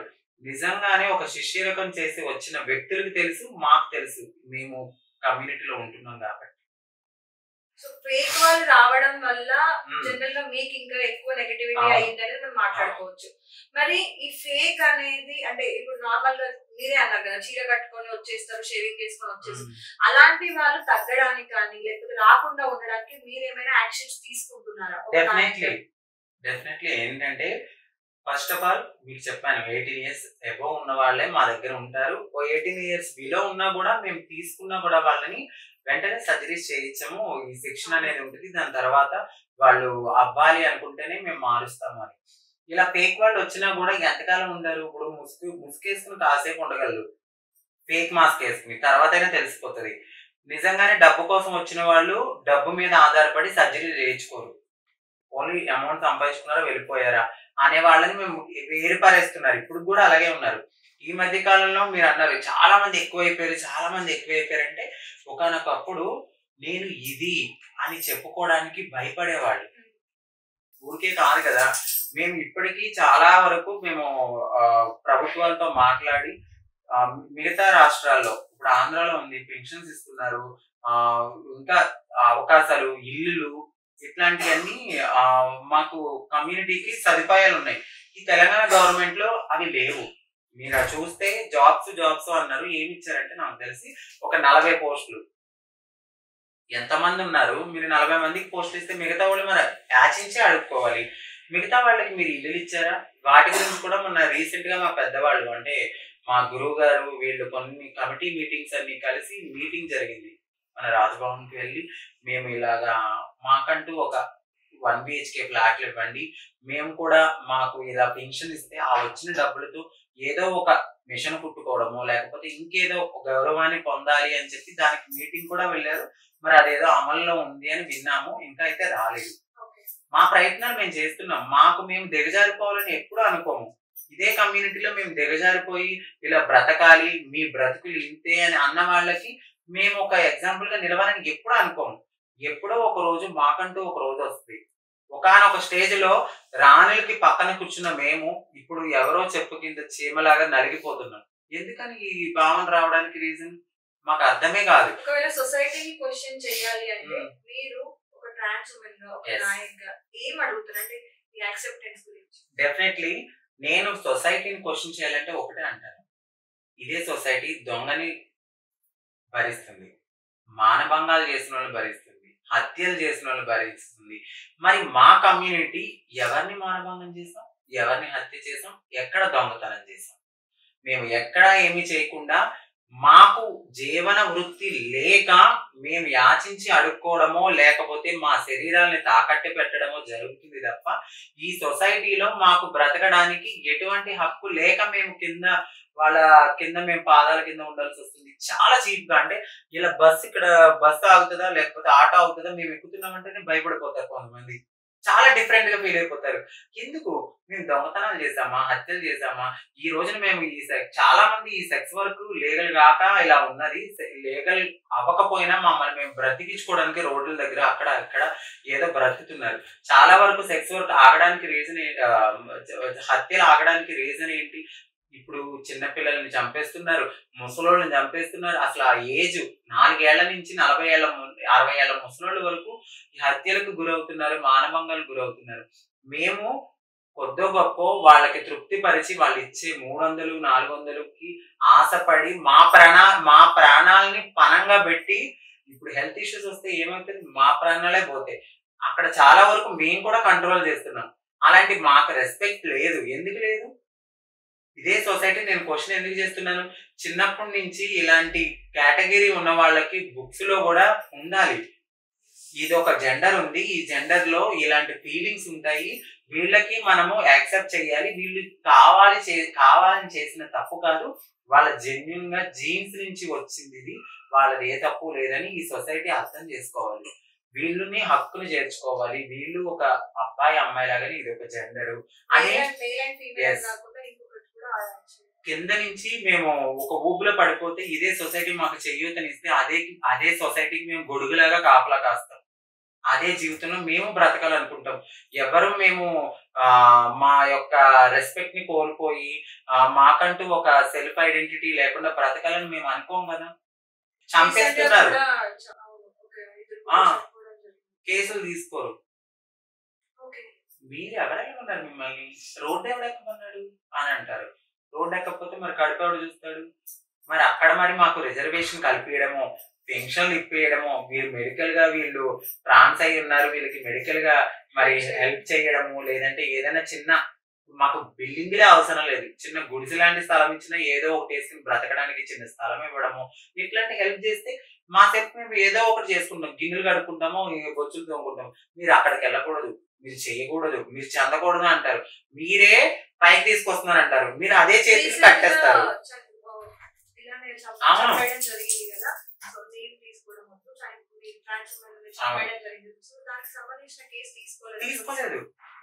తీసుకోలేదు. వాళ్ళు గంజే బ్యాచ్, వాళ్ళని పేరెంట్స్ వదిలేస్తారు. ఇట్లా కొంతమంది రౌడీ షీటర్స్ ఉన్నారు. వీళ్ళు ఎవరైతే ఈ రోడ్ల మీద నైట్ టైం సెక్స్ వర్క్ చేసే వాళ్ళు ఉంటారు, సో ఈ సెక్స్ వర్క్ చేసే వాళ్ళ దగ్గరికి వెళ్ళి డబ్బులు గుంజుతారనమాట. ఈ అబ్బాయిలు ఒక గ్యాంగిల్ లాగా వెళ్తారని, ఒక గ్యాంగిల్ లాగా వెళ్ళిపోయి వాళ్ళ మీద ఇమ్మీడియట్ గా మీద పడిపోయి ఇస్తావో ఇవ్వవా అని ఫోన్ లాక్కోవడము, ఆ ఫోన్ లో బ్యాలెన్స్ ఎంత ఉంది. వాళ్ళే పొద్దు నుంచి ఎంతో నిద్రపోయి సాయంత్రం మహా అయితే 1000-1500 వస్తాయి. వీళ్ళు ఆ 1500 లాగేసుకుంటారు, ఫోన్లు లాగేసుకుంటారు, మళ్ళీ బలవంతంగా వాళ్ళని రేప్ చేస్తారు. చేసి వెళ్ళిపోతారా, ఈపుల మీద బ్లేడ్లు వేస్తారు, మొహం మీద బ్లేడ్లు వేసిన వాళ్ళు ఉన్నారు. ఇదంతా సెక్స్ వర్క్ కూడా వెళ్ళినప్పుడు కూడా మీ దగ్గరికి వచ్చే వాళ్ళు చాలా క్రూరంగా బిహేవ్ చేస్తారు అని చాలా మంది ట్రాన్స్‌ఫర్మేషన్స్ షేర్ చేసుకున్న వాళ్ళు ఉన్నారు. అంటే ఏదో వాడు తృప్తి పొందడానికి రాడు, మీ వీళ్ళు మేము డబ్బులు ఇస్తున్నాం కాబట్టి అక్కడ టార్చర్ అంటే సైకోస్ ఉంటారు కదా, సో ఆ సైకోతనం ఎక్కడ చూపించాలో తెలియక మమ్మల్ని తీసుకొని వెళ్ళి 200-300 ఇచ్చి కొడతా ఉంటారు, కట్టేసి కొడతారు, గిచ్చుతారు, కొరుకుతారు, ఈ టైప్ లో చేస్తారు. చాలా మంది ఇంటర్వ్యూస్ లో చెప్పడం జరిగింది. నిజంగా అది వాస్తవమైన మీరు వెళ్ళినప్పుడు అది ఫేస్ చేశారా? నాణానికి బొమ్మ గొలుసు రెండు ఉంటాయి. మంచి వ్యక్తులు కూడా ఉంటారు, అమ్మా ఎందుకు ఈ పని చేస్తున్నావు, సరే 500 తీసుకో, బిర్యానీ తీసుకో అని మంచివాడు ఉన్నాడు, ఇదే 500కి క్రూరంగా చేసిన వాడు ఉన్నాడు. మంచి వాళ్ళు వస్తారు, చెడ్డ వాళ్ళు వస్తారు. ఉత్తినే డబ్బులు ఇచ్చి ఎక్కువసేపు ఉండకమ్మా అని చెప్పిన వ్యక్తులు ఉంటారు, అదే 500 ఇచ్చి 1000 రూపాయల సుఖాన్ని పొందడానికి చేసిన వాళ్ళు కూడా ఉన్నారు. ఒక్కొక్కరు అదే 500 ఇచ్చి వెనక నుంచి ఫోన్లు పట్టుకుని పారిపోయిన కూడా ఉంటారు. దీంట్లో ఇది రక్తపు కూడు అని మేము అనుకుంటాం. సెక్స్ వర్క్ చేయాలని నిజంగా మా వాళ్ళ ఎవరికి ఇష్టం ఉండదండి. ఎందుకంటే వెళ్ళి అక్కడ మళ్ళీ మీరు తిరిగి వస్తేనే, తిరిగి రాకపోతే ఈ మధ్య కాలంలో రౌడీ షీటర్స్ ఎక్కువైపోయారు, ఈ ఫ్రీ మనీకి అలవాటు పడిపోయారు. వీళ్ళ ట్రాన్స్ కి ఎవరు లేరు, వీళ్ళని మనం టార్గెట్ చేస్తే అంతే. నాకు 1 year బ్యాక్ అదే జరిగింది. నేను ఒక ఫంక్షన్కి వెళ్ళి, మాదాపూర్ యశోద హాస్పిటల్ ఉంది, అక్కడ లోపలికి వెళ్తే మా కమ్యూనిటీ వాళ్ళు నుంచుంటారు. సో దానికి ఇలా యూటర్న్ తీసుకుని ముందుకు రావాలి నేను. అదే నాకు ఇప్పుడు ఇక్కడికి రావాలంటే, సో బ్రిడ్జ్ దిగి నేను ఇలా టర్న్ అయ్యి ఇలా వస్తుంటే ఒక 2 రౌడీ షీటర్స్, మా అబ్బాయి, నేను, ఇంకొక పాప ఉంది, నన్ను సడన్ గా అటాక్ చేశారు. మరి నేనేం తప్పు చేశాను? నేను సెక్స్ వర్క్ చేశాను అక్కడ. నేను బైక్ మీద నా పనాన్ని నేను వెళ్తున్నాను. నేను అప్పుడు ఫంక్షన్కి వెళ్ళి వస్తున్నప్పుడు ఏదో మెడలో ఒక నల్లపూసలు ఉంది, బంగారం ఉంది. సో వాడు నా ముందు మరి అమ్మాయి వాళ్ళు వెళ్ళారు, వాళ్ళని అటాక్ చేయకుండా నన్ను ఎందుకు అటాక్ చేశాడు అంటే, వీళ్ళకి సెక్యూర్ లేదు, సేఫ్టీ లేదు, వీళ్ళని చంపేసినా అడగరు, వీళ్ళు రోడ్డు మీద పడేసినా అడగరు, వీళ్ళ దగ్గర గుంజుకున్నా అడగరు, వీళ్ళకి గుద్దినా అడగరు అని అనుకున్నారు వాళ్ళు. నన్ను అటాక్ చేస్తే నేను దిగిపోయాను. మా అబ్బాయి అన్నాడు, మమ్మీ పారిపో అన్నాడు, సాయి నా కొడుకు. పారిపోగానే నేను ఏం చేశాను, యశోద హాస్పిటల్ ఇలా పరిగెత్తి ముందుకెళ్ళాను. నా దగ్గర ఇంకో కూతురు ఉంది, బిందు అనే ఒక అమ్మాయి ఉండేది అప్పటికి. ఆ అమ్మాయికి డబ్బులు దిగి అంటే 100 ఉన్నాయి నా దగ్గర, 100 రూపీస్ ఇచ్చింది. ఇచ్చిన తర్వాత వీళ్ళు నా దగ్గరికి అటాక్ చేయడానికి ముందుకు వస్తుంటే ఎవరో నన్ను గుర్తుపట్టి, అప్పట్లో నా నేమ్ వేరే ఉండేది కదా, అంకిత నాయుడు అనుకుంటూ నన్ను ఆపి వాళ్ళ మీద రాళ్ళు వేసి అటాక్ చేసి నన్ను సేవ్ చేశారు. నేను ఉన్నాను కాబట్టి నన్ను ఐడెంటిటీ చేశారు. అక్కడ ఏమొచ్చింది, నాకు ఐడెంటిటీ ఉండబట్టి ఈవిడి ఒక పర్సన్ అనే ఐడెంటిటీ ఉండి నన్ను బ్రతికాను. ఐడెంటిటీ లేని ట్రాన్స్ బ్రతికింది అక్కడ. నాకు జరిగింది సిచ్యువేషన్, ప్రామిస్ గా నాకు జరిగింది 1 year బ్యాక్. నేను ఐడెంటిటీ ఉన్నాను కాబట్టి నాకు సేఫ్ అయి బయటకు వచ్చాను. ఆ టైంలో ఐడెంటిటీ లేకపోతే ఏంటి, నాకు ఐడెంటిటీ ఎక్కడుంది, ట్రాన్స్ కమ్యూనిటీకి ఐడెంటిటీ ఎక్కడుంది? మీరు ఇవ్వండి, డెఫినెట్లీ మేము రాము. ఒకరి పక్క మీద నలగాలనే ఆలోచన మాకు ఉండదు. ఇది గుర్తించుకోవాలి ఈ సొసైటీలో. సో ఇంకొకటి ఏంటంటే డౌట్, నార్మల్ గా ఒక ట్రాన్స్ ఉమెన్ చనిపోయినప్పుడు అంటే రకరకాల వార్తలు మనం చూస్తున్నాము, కొంతమంది షేర్ చేసుకున్నాం, చెప్పులతో కొట్టుకుంటూ తీసుకెళ్తారు, నైట్ టైమే ఇలా దానం చేస్తారు, ఈ టైప్ విన్నాం కదా. సో ఏంటి అది రూల్స్, అలాగే సాంప్రదాయమా ఏంటి? సో ఇది అంతా మరి కల్పించింది అని నేను అనుకుంటాను. నేను చాలా చావులకు వెళ్తూ ఉంటాను. మా దాంట్లో చెప్పులతో కొట్టుకోవడం కానీ నేను అంటే ఒక టైంలో ఉందేమో నాకైతే తెలియదు, బట్ నేను చూసింది ఖచ్చితంగా నేను షేర్ చేసుకుంటాను. సో నేను చూసింది ఏంటంటే, నార్మల్ గా ఒక మనిషి ఎలా అయితే చనిపోతారో మేము కూడా చనిపోయిన తర్వాత, బట్ మమ్మల్ని ముత్తైదువులాగా మాత్రం పంపుతారు. నిండు సారితో బియ్యం పోసి, వడి బియ్యం పోసి, ఒక అమ్మవారికి ఎలా అయితే పంపుతారో స్వచ్ఛంగా ఫుల్ గా నీట్ గా గోళ్ళకి పాలిష్ వేసి, నెయిల్ పాలిష్ చేసి, అందమైన ముత్తైదువులాగా వాళ్ళ సంప్రదాయం ప్రకారం కాల్చేవాళ్ళని కాలుస్తారు, కూర్చోవాళ్ళని కూర్చుస్తారు. అంతే తప్ప ఇక్కడ కొట్టు తీసుకెళ్లడము ఇలాంటి బ్రతుకొద్దు. ఎందుకు ఇలా అంటే ఒక రాంగ్ ఇన్ఫర్మేషన్ జనాలకి షేర్ చేస్తున్నారు అంటే, ఈ లైఫ్ మళ్ళీ ఇంకొకసారి మాకు రాకూడదు, ఇది ఇక్కడతోనే పోవాలి అని చెప్పేసి అందుకే చెప్పుతో కొడతారు, తర్వాత దాంట్లో సంస్కారాలు చేస్తారు అనేది చాలా మంది కూడా ఇంటర్వ్యూస్ లో షేర్ చేస్తారు.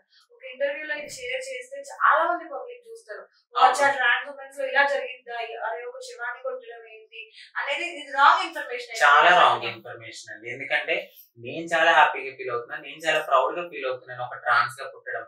ఇది ఎంతో పుణ్యం చేసుకుంటేనే ఈ జన్మ అనేది మనకు వస్తది. ఎందుకంటే ఒక ఆడతత్వం ఉన్న మనిషిలో మగ గుణాలు కలిగిన పార్ట్స్ ఉండి మనసు ఆడదానిలా ఉండి వాళ్ళ శరీర తత్వాన్ని మార్చుకునే ప్రయాణంలో మేము బ్రతుకుతున్నాం. సో ఇది శివుడి నుంచి వచ్చిన ఆజ్ఞ. మమ్మల్ని కన్న తల్లిదండ్రులు చాలా అదృష్టంగా ఫీల్ అవ్వాలి. మీరు ఒకసారి ఎందులో అయినా పురాణాల్లోకి వెళ్ళి చదివితే తెలుస్తుంది. మాలాంటి వాళ్ళ పుట్టడం అనేది చాలా అదృష్టం. మాకు శివుడు నాలిక మీద ఒక మంచి ఏమంటారు బ్లెస్సింగ్స్ ఇస్తాడు. డెఫినెట్లీ మేము అంటే జరుగుతుంది. అది నేను చాలా చోట్ల చూసాను, జరుగుతుంది. మనస్ఫూర్తిగా దీవిస్తే డెఫినెట్లీ జరుగుతుంది. మమ్మల్ని బాధ పెట్టొద్దు అని నేను ఖచ్చితంగా చెప్తాను. మా వాళ్ళు కూడా అంత అన్యాయం చెయ్యరు. ఈ జన్మ అదృష్టం అని నేను ఫీల్ అవుతాను. ఈ జన్మ మా తల్లిదండ్రులు కూడా చాలా అదృష్టం ఉంటేనే ఈ జన్మ కొడతారంట. సో నేను కూడా దీని గురించి చదివే నేను మాట్లాడుతున్నాను. రాంగ్ ఇన్ఫర్మేషన్ మీకు ఎవరో ఇచ్చుండొచ్చు. చెప్పులతో కొట్టడము, అలా చీపులతో తన్నడము, ఇదంతా అబద్ధం. మరి నేను చాలా చోట్ల చూస్తూనే ఉన్నాను కదా. నార్మల్ గా మమ్మల్ని ముత్తైదులాగా పంపిస్తారు. అక్కడ కూడా మా తల్లిదండ్రులు కూర్చున్నా కూడా మా కమ్యూనిటీ మొత్తం వచ్చి వాళ్ళే అన్ని చూసుకుని వాళ్ళ ఆచారాలను బట్టి ఒడిబియ్యం పోసి మాకున్న కల్చర్ని బట్టి, అంటే మా అమ్మ వాళ్ళ క్యాస్ట్ని బట్టి వాళ్ళు ఎలాగ నచ్చితే అట్లానే చేసి పంపిస్తారు. మీరు తీసుకెళ్తానంటే తీసుకెళ్ళండి. లేదు కొంతమంది అంటారు మా పరువు పోతుంది, మేము తీసుకెళ్ళము, మీరే ఏదైనా చేయండి అంటే మేమే చేసి కొంత అమౌంట్ ని కలెక్ట్ చేసి ఆవిడకి దహన సంస్కారాలు చేసి ఆ అమౌంట్ ని కొంత అమౌంట్ ని వాళ్ళ పేరెంట్స్ కి ఇచ్చి మేమైతే చూస్తాం. ఎవరు చనిపోయినా కూడా ఇదే చేస్తారు. ఫాల్సే అండి.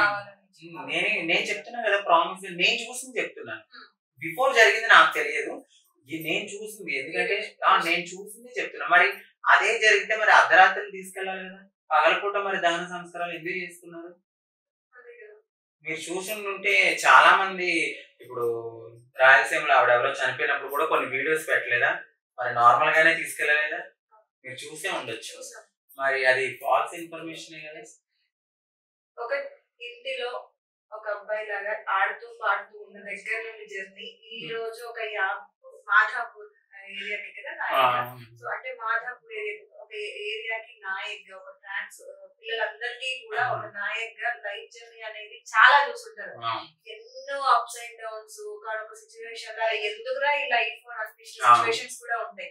ఎన్నో అవమానాలు ఎన్నో ఫేస్ చేసి ఉంటారు. సో అక్కడ నుండి జర్నీ ఇక్కడికి మారిపోయింది. సో మీరు మీ లైఫ్ లో అంటే బాగా అవమానపడ్డ సిచ్యువేషన్ ఏమన్నా? అంటే నేను మారుతున్న టైంలో మా చుట్టుపక్కల మా పేరెంట్స్ ని ఇలాంటి ఎందుకు ఇలాంటి వాడిని కన్నావు అది ఇది అని చెప్పి మా పేరెంట్స్ చాలా అవమానించారు అప్పట్లో. సో అది నాకు చాలా బాధ అనిపించింది. అంటే చుట్టుపక్కల వాళ్ళు మన పేరెంట్స్ మనల్ని యాక్సెప్టెన్స్ కొన్ని చోట్ల కొన్ని వింత జరుగుతుంది కదా. ఫ్యామిలీ యాక్సెప్ట్ చేస్తే సొసైటీ యాక్సెప్ట్ చేయదు, సొసైటీ యాక్సెప్ట్ చేస్తే ఫ్యామిలీ యాక్సెప్ట్ చేయదు అన్నట్టు మా ఫ్యామిలీ నాకు పుష్ ఇచ్చి ఫుల్ సపోర్ట్. ఇలా మారుతాను అన్నప్పుడు కూడా అక్క వాళ్ళ మ్యారేజ్ అయ్యే వరకు ఆగు, ఎందుకంటే వాళ్ళకి లైఫ్ ఉంది కదా అని చెప్తే నేను కూడా వాళ్ళ కోసం ఆగిపోయి చదువుకుని వాళ్ళకి అన్ని అయ్యే వరకు ఆగి వచ్చాక ఇక్కడికి వచ్చాను. మాధవపూర్లో ఈ ఏరియాలోనే నా జీవితాన్ని స్టార్ట్ చేశాను. ఏమీ లేదు, ఒక చిన్న చాప, ఒక డబ్బా టీవీతో వచ్చాను. గ్యాస్ కూడా లేదు నాకు. బయట నుంచి ఫుడ్ తీసుకుని తినేదాన్ని. పొద్దున్నే మార్నింగ్ 9:30కి అట్లా బయలుదేరేదాన్ని. 10కి అట్లా వెళ్ళేదాన్ని. 10కి వెళ్ళి షాప్స్ ఉంటాయి కదా, షాప్స్ అన్ని కలెక్ట్ చేసుకుని వచ్చేదాన్ని. వచ్చి అప్పుడు అనుకున్నాను, ఏంది నా జీవితం ఇది, ఇంత చదువుకుని ఏంది అని చాలా బాధపడ్డా, చాలా అవమానాలు ఫేస్ చేశాను. ఇలా వెళ్ళి లిటరల్లీ అమ్మ డబ్బులు అనగానే అని వాళ్ళ పాపని లాగేసిన వాళ్ళు ఉన్నారు పక్కకి. అంటే అంత భయంకరంగా ఉన్నామా అని నేను చాలా బాధపడేదాన్ని. అంటే అందం లేదా, లేకపోతే మేము ఇలా పుట్టడం మా తప్ప అని నేను చాలా బాధపడ్డాను. నాకు ఇప్పటికీ గుర్తు ఆ సిచ్యువేషన్. ఎవరైతే ఈ పర్సన్స్ వెళ్ళి ఉంటారో వాళ్ళ పిల్లల్ని తీసుకుని వెళ్తున్నారు. నేను బెగ్గింగ్కి వెళ్తూ అమ్మ ఒక షాప్ లోనే పాపను కూర్చోబెట్టుకుని ఉన్నారు, డబ్బులు ఇవ్వండి అమ్మా అని అంటే పాపని ఆగేసుకుని ఒళ్ళో పెట్టుకుంది ఆవిడ. నాకు ఎంత బాధ అనిపించింది అంటే అది ఇప్పటికీ నాకు మనసుకి చాలా బాధ అనిపించింది. ఆ రోజు డిసైడ్ అయ్యాను, అయితే మంచిగా అవ్వాలి, అందంగా అవ్వాలని. ఇప్పుడు అదే మాదాపూర్ నేను వెళ్తే నాకు సెల్ఫీలు దిగుతారు, నాకు చాలా హ్యాపీ అనిపిస్తుంది. అక్కడే చాలా మంది సెల్ఫీలు దిగుతున్నప్పుడు ఏదో సాధించాను అనే ఫీలింగ్ ఉంటుంది. అంటే సాధించడం అంటే ఏదో మనము అవార్డులు రావడం కాదు. ఎక్కడైతే నేను అవమానపడ్డానో అక్కడ నేను సెల్ఫీలు ఒక్క మనిషిని ఐడెంటిఫై చేసి ఫోటో దిగుతుంటే నాకు చాలా హ్యాపీ అనిపిస్తుంది. సో ఆ స్టేజ్ నుంచి వచ్చి నన్ను నేను స్ట్రాంగ్ అయ్యాను. రోజు బేకింగ్కి వెళ్ళడము, అడుక్కోవడము, ఇవన్నీ అమౌంట్ కలెక్ట్ చేసుకుని మా పెద్దవాళ్ళకి ఇస్తే నాకు సర్జరీ చేయించడము, ఈ గ్యాప్ లో నేను అవమానపడ్డము, దాని తర్వాత ఇలా లైఫ్ లోకి అబ్బాయిలు రావడము, పెళ్లిళ్ళు, ఈ ప్రేమలు, ఇవన్నీ మా మనసుకి చాలా గట్టితనాన్ని తీసుకొచ్చి ఈ స్టేజ్ అన్ని దాటి నా పిల్లలకి నేను అదే నేర్పిస్తాను. డబ్బు ఉంటేనే మనకి విలువ. సొసైటీ డబ్బు మీద నడుస్తుంది. మనము అన్యాయంగా దొంగతనాలు చేయకుండా మనం ఏదైనా చేయండి, డెఫినెట్లీ మనకున్న వృత్తుల్లో మనం బ్రతుకుతున్నాము. ఇఫ్ ఇన్ కేస్ మంచి ప్లాట్ఫామ్ వస్తే ఆ వృత్తిని వదిలేయండి. మీలో ఒక మంచి టాలెంట్ ఉండి మీకు ఒక మంచి ప్లాట్ఫామ్ దొరికితే వెళ్ళిపోండి, హ్యాపీగా ఉండండి. లేదనుకో అప్పటి వరకు మనం ఏ వృత్తిలో బ్రతుకుతున్నామో అది బ్రతుకుతూనే డెఫినెట్లీ మనకు వచ్చిన ఛాన్స్ వచ్చినప్పుడు మనం పక్కకు జరుగుదామని నేను పిల్లలకి అదే నేర్పిస్తూ వచ్చాను. మీరు అన్నారు నాయకత్వం అనేది, డెఫినెట్లీ ఈ నాయకత్వం అనేది అందరిలోనూ ఉంటది. ప్రతి ఏరియాకి ప్రతి ఒక్క కమ్యూనిటీ నుంచి ఎవరో ఒకళ్ళు ఉంటారు. ఇది ఒక మేము బాధ్యతగా ఫీల్ అవ్వాలి. పిల్లలకి ఇది మన వృత్తి, ఇదే మనం బ్రతకాలి అని నేను చెప్పను. మీ దగ్గర డాన్స్ ఉందా, ఏదైనా మంచి డాన్స్ స్కూల్ పెట్టుకోవడానికి మీరు ఎంకరేజ్ చేయడం, లేదంటే కొంతమంది క్లాసికల్ డాన్స్ బాగా వచ్చిన వాళ్ళు ఉంటారు, మీరు అందులో తరంగం అని, పూజ నృత్యం అని, ఇలాంటి బేసిక్ నాలెడ్జ్ కోసం వెళ్ళి నేర్చుకోండి అని వాళ్ళకి ఎంకరేజ్ చేసిన వాళ్ళు ఉంటారు. బిజినెస్ చేయాలనుకుంటున్నాను, లేదంటే నేను ఇలా ఎదగాలనుకుంటున్నాను, నా లైఫ్ డ్రీమ్ మీద అంటే ఎవరైనా షేర్ చేసుకుంటే వాళ్ళకి హెల్ప్ చేయడం జరిగింది. డింపుల్ అశ్విని వాళ్ళు ఉన్నారు, వాళ్ళకి పార్లర్ పెట్టుకోవాలని ఉంది అని చెప్పారు. సో మేము అదే మాట్లాడుతున్నాము. మాకు కొన్ని ఫౌండేషన్స్ వస్తాయన్నమాట. సో వీళ్ళకి ఆ ఫౌండేషన్ నుంచి కొంచెం అమౌంట్ ఇస్తారు. దాన్ని వీళ్ళు ఏదైనా ఒక మంచి చోట నేర్చుకుని వాళ్ళకి ఏదైనా మనం కొంచెం హెల్ప్ చేస్తే, కొంచెం గవర్నమెంట్ ఇస్తే వాళ్ళు పార్లర్ పెట్టుకుని వాళ్ళ లైఫ్ వాళ్ళు బ్రతకాలని చూస్తున్నారు. ఎందుకంటే ఈ నాయకత్వం అనేది ఏదో మమ్మల్ని మేమేదో బిల్డప్ ఇచ్చుకోవడానికి కాదు. 10 మంది ఇక్కడి నుంచి ఈ ఫీల్డ్ లోనే కాకుండా మిగతా వృత్తుల్లో కూడా హ్యాపీగా బ్రతకడానికి మాకు గైడెన్స్ అంతే తప్ప దీనివల్ల మాకు ఏమి వచ్చేది ఉండదు, పోయేది ఉండదు. ఒక మంచితనాన్ని మనం తీసుకుని వెళ్ళాలి. ఇప్పుడు ఒక ఊరికి నాయకులు ఉంటారు, ఆ ఊర్లో ఏముంది, ఏం లేదు, ఏం సరఫరా ఉంది, ప్రజలకి ఎలా ఉండాలి. సో ఇందులో కూడా ఎవరైనా తప్పు చేస్తున్నారు, లేదంటే వీళ్ళు ఫేక్ గా ఉన్నారు, అలాంటి వాళ్ళకి కొంచెం గైడెన్స్ ఇవ్వడమే. మీరు అబ్బాయిల జోలికి వెళ్ళకండి, మంచితనముగా ఈ రోజుల్లో లేరు, సేఫ్ గా ఉండండి అని వాళ్ళకి నిరంతరం అర్ధరాత్రులు ఫోన్లు చేసి జాగ్రత్త పడి వాళ్ళు జాగ్రత్తగా చూసుకునే టైప్ ఇది మాకు ఒక బాధ్యత. టెన్షన్లు, చాలా పెద్ద టెన్షన్ ఉంటది. వాళ్ళు మేము కనకపోయినా వాళ్ళు మా కడుపును పుట్టినట్టే. కష్టం ఉన్నా, నష్టం ఉన్నా, తిన్నా తినకపోయినా మేమంతా ఒక్కటే. సో దానికోసం ఈ నాయకత్వం అనేది ఉంటుంది. నాకనే కాదు, చాలా మంది ఉంటారు, దీంట్లో నేను ఒక దాన్ని. సో నేను ఒక చోట అవమానపడ్డాను. సో అంటే ఆ షో వల్ల నాకేమి వచ్చేస్తుందని కాదు, మా కమ్యూనిటీ చాలా నేర్చుకోవాలి, తెలుసుకోవాలి. అంటే కమ్యూనిటీలో కొంత వ్యక్తుల గురించి నేను మాట్లాడుతున్నాను. మీరు ఎవరైతే ఉంటారో ముందుకెళ్ళిన వాళ్ళని భుజం తట్టి ముందుకు పంపండి, తొక్కేయద్దు. నేను ఎక్కడైతే అవమానపడ్డానో డెఫినెట్లీ అక్కడ లెగ్సి చూపిస్తాను. ఎందుకంటే ఎన్నో అప్స్ అండ్ డౌన్స్ చూశాను. ఇది కూడా నాకు ఒక బ్యాడ్ ఇన్సిడెంట్. ఈ ఇన్సిడెంట్ ని నేను ఇంత పబ్లిక్ లో చెప్తున్నాను ఎందుకంటే నేను చాలా మందికి తెలుసు. సో ఈ టైంలో నాకు అలాగైంది, ఇలాగైంది, నా వీడియో లీక్ అయింది నేను చెప్పకపోయినా నేను బ్రతకొచ్చు. బట్ నేను ట్రాన్స్పరెంట్ గా ఉన్నాను, నేనులానే ఉన్నాను. ఎవరో వచ్చి నా గురించి మాట్లాడక్కర్లేదు. రేపు అన్న రోజున నేనే ఇచ్చాను పో బేబీ వీడియో అని నేను మాట్లాడాలి. సో అందుకనే నేను చెప్తున్నాను, ఎక్కడైతే ప్రతి మనిషికి ఒక పాస్ట్ ఉంటుంది, నాకు ఒక పాస్ట్ ఉంది, ఆ పాస్ట్ అయిపోయింది. ఇప్పుడు నేను హ్యాపీగా ఉన్నాను. ఫ్యూచర్ లో నా యూట్యూబ్ ని కానీ, అట్లానే మా ఫ్యామిలీని కానీ, అలాగే కమ్యూనిటీ పిల్లలకు కానీ ఒక మంచి రోల్ మోడల్ గా అవుతాను. అవి చూపిస్తాను. డెఫినెట్లీ ఒక మంచి స్టేజ్ లో ఇంకొంచెం బాగా ఉండాలి. ఓకే. సో ప్రెసెంట్ మరి మళ్ళీ మీ లైఫ్ లో ఎవరైనా ఉన్నారా? లవ్ స్టోరీస్ ఏమైనా ఉన్నాయా? అంటే ఇన్స్టాగ్రామ్ నుండి ప్రపోజల్స్ మస్తు వస్తాయి మీకు. కింద అయితే అంకిత బంగారం నువ్వే నా ప్రాణం, నీకోసం గుడే కట్టిన నా మనసులో అని చెప్పి కొన్ని డైలాగులు కూడా ఉన్నాయి కమెంట్లలో. ఒక్కొక్క కమెంట్ చదివితే రోజు అదే కదా, గుడే కడతారు వాళ్ళ ఇంట్లో వాళ్ళు, ఆయనకి పాడే కడతారు. ఏంటి మరి మళ్ళీ ఇన్ని ప్రపోజల్స్ వస్తున్నాయి అంటే ఇన్ని మనసులు మీకోసం వెయిట్ చేస్తున్నాయి కాబట్టి మరి మీ మనసు ఖాళీ ఉందా లేదా, వేకెన్సీ ఏమైనా ఉందా అక్కడ వాళ్ళకి చెప్తే? నా లైఫ్ లో అయితే లవ్ ఇవన్నీ ఏం లేదు, కానీ ఉంటే పర్ఫెక్ట్ గా ఉండమని కోరుకుంటాను. అంటే ఒక చోట విడిపోతే ఇంకో చోట ప్యాచప్ అవుతారు ఖచ్చితంగా. ఎందుకంటే ఇది ఒంటరి జీవితం, ఎవరికి ఒంటరిగా బ్రతకాలని ఉండదు. ఎవరినో నమ్ముతాం మేము. గొర్రె కషాయ వాడిని నమ్ముద్ది. ఎందుకు నమ్ముద్ది?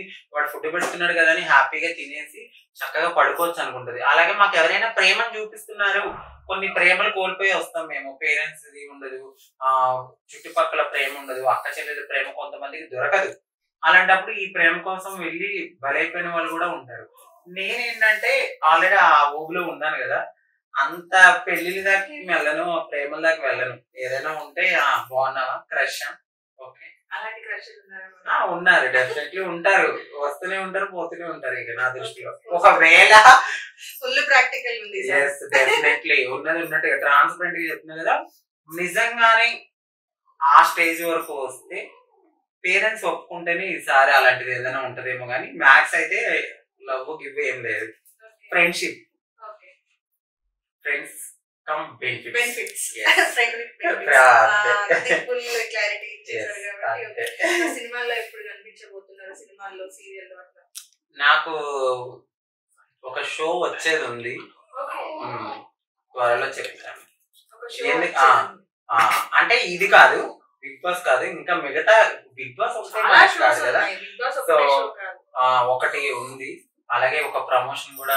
ఎందుకంటే ఇక్కడ ఏదైతే అవమానం జరిగిందో అక్కడి నుంచి నాకు ఒక మంచి రిజల్ట్ కూడా వచ్చింది. సో వీళ్ళు ఇక్కడ నిన్ను తొక్కేశారు కదా, ఇంకొక చోట నీకు ఆపర్చునిటీ ఇస్తున్నామని నాకు కాల్ అయితే వచ్చింది. అది ఎంత వరకు సక్సెస్ అవుతుందని నేను త్వరలో వేచి చూస్తాను. ఓకే. సో ప్రమోషన్స్ అని మీరే అన్నారు కాబట్టి మరి ఇన్స్టాగ్రామ్ ప్రమోషన్స్ నుండి, యూట్యూబ్ ప్రమోషన్స్ నుండి అంకిత గారికి లక్షలు వస్తున్నాయి అంటారు.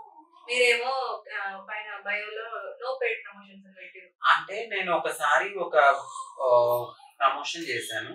ఆ ప్రమోషన్ వల్ల ఒక ఫ్యామిలీకి ప్రాబ్లం అయిందంట. అంటే వాళ్ళు 2 lakhs వరకు డిమాండ్ చేసి డబ్బులు అడిగారు.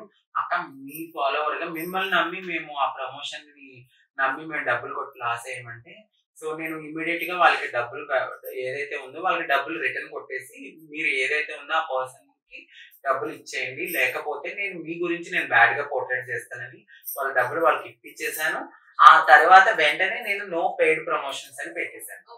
ఏదైనా చిన్న చిన్న బిజినెస్ స్టార్ట్ చేసుకున్న వాళ్ళు, లేదంటే ప్రమోషన్స్ కోసం చాలా మంది చూస్తున్నారు బయట. సో అలాంటి వాళ్ళకి మీ నుండి, మీ పేజ్ నుండి ఏమైనా హెల్ప్? షూర్ గా ఇస్తాను. ఎందుకంటే నేను కొన్ని ప్రమోషన్స్ నేను ఫ్రీగానే చేస్తాను.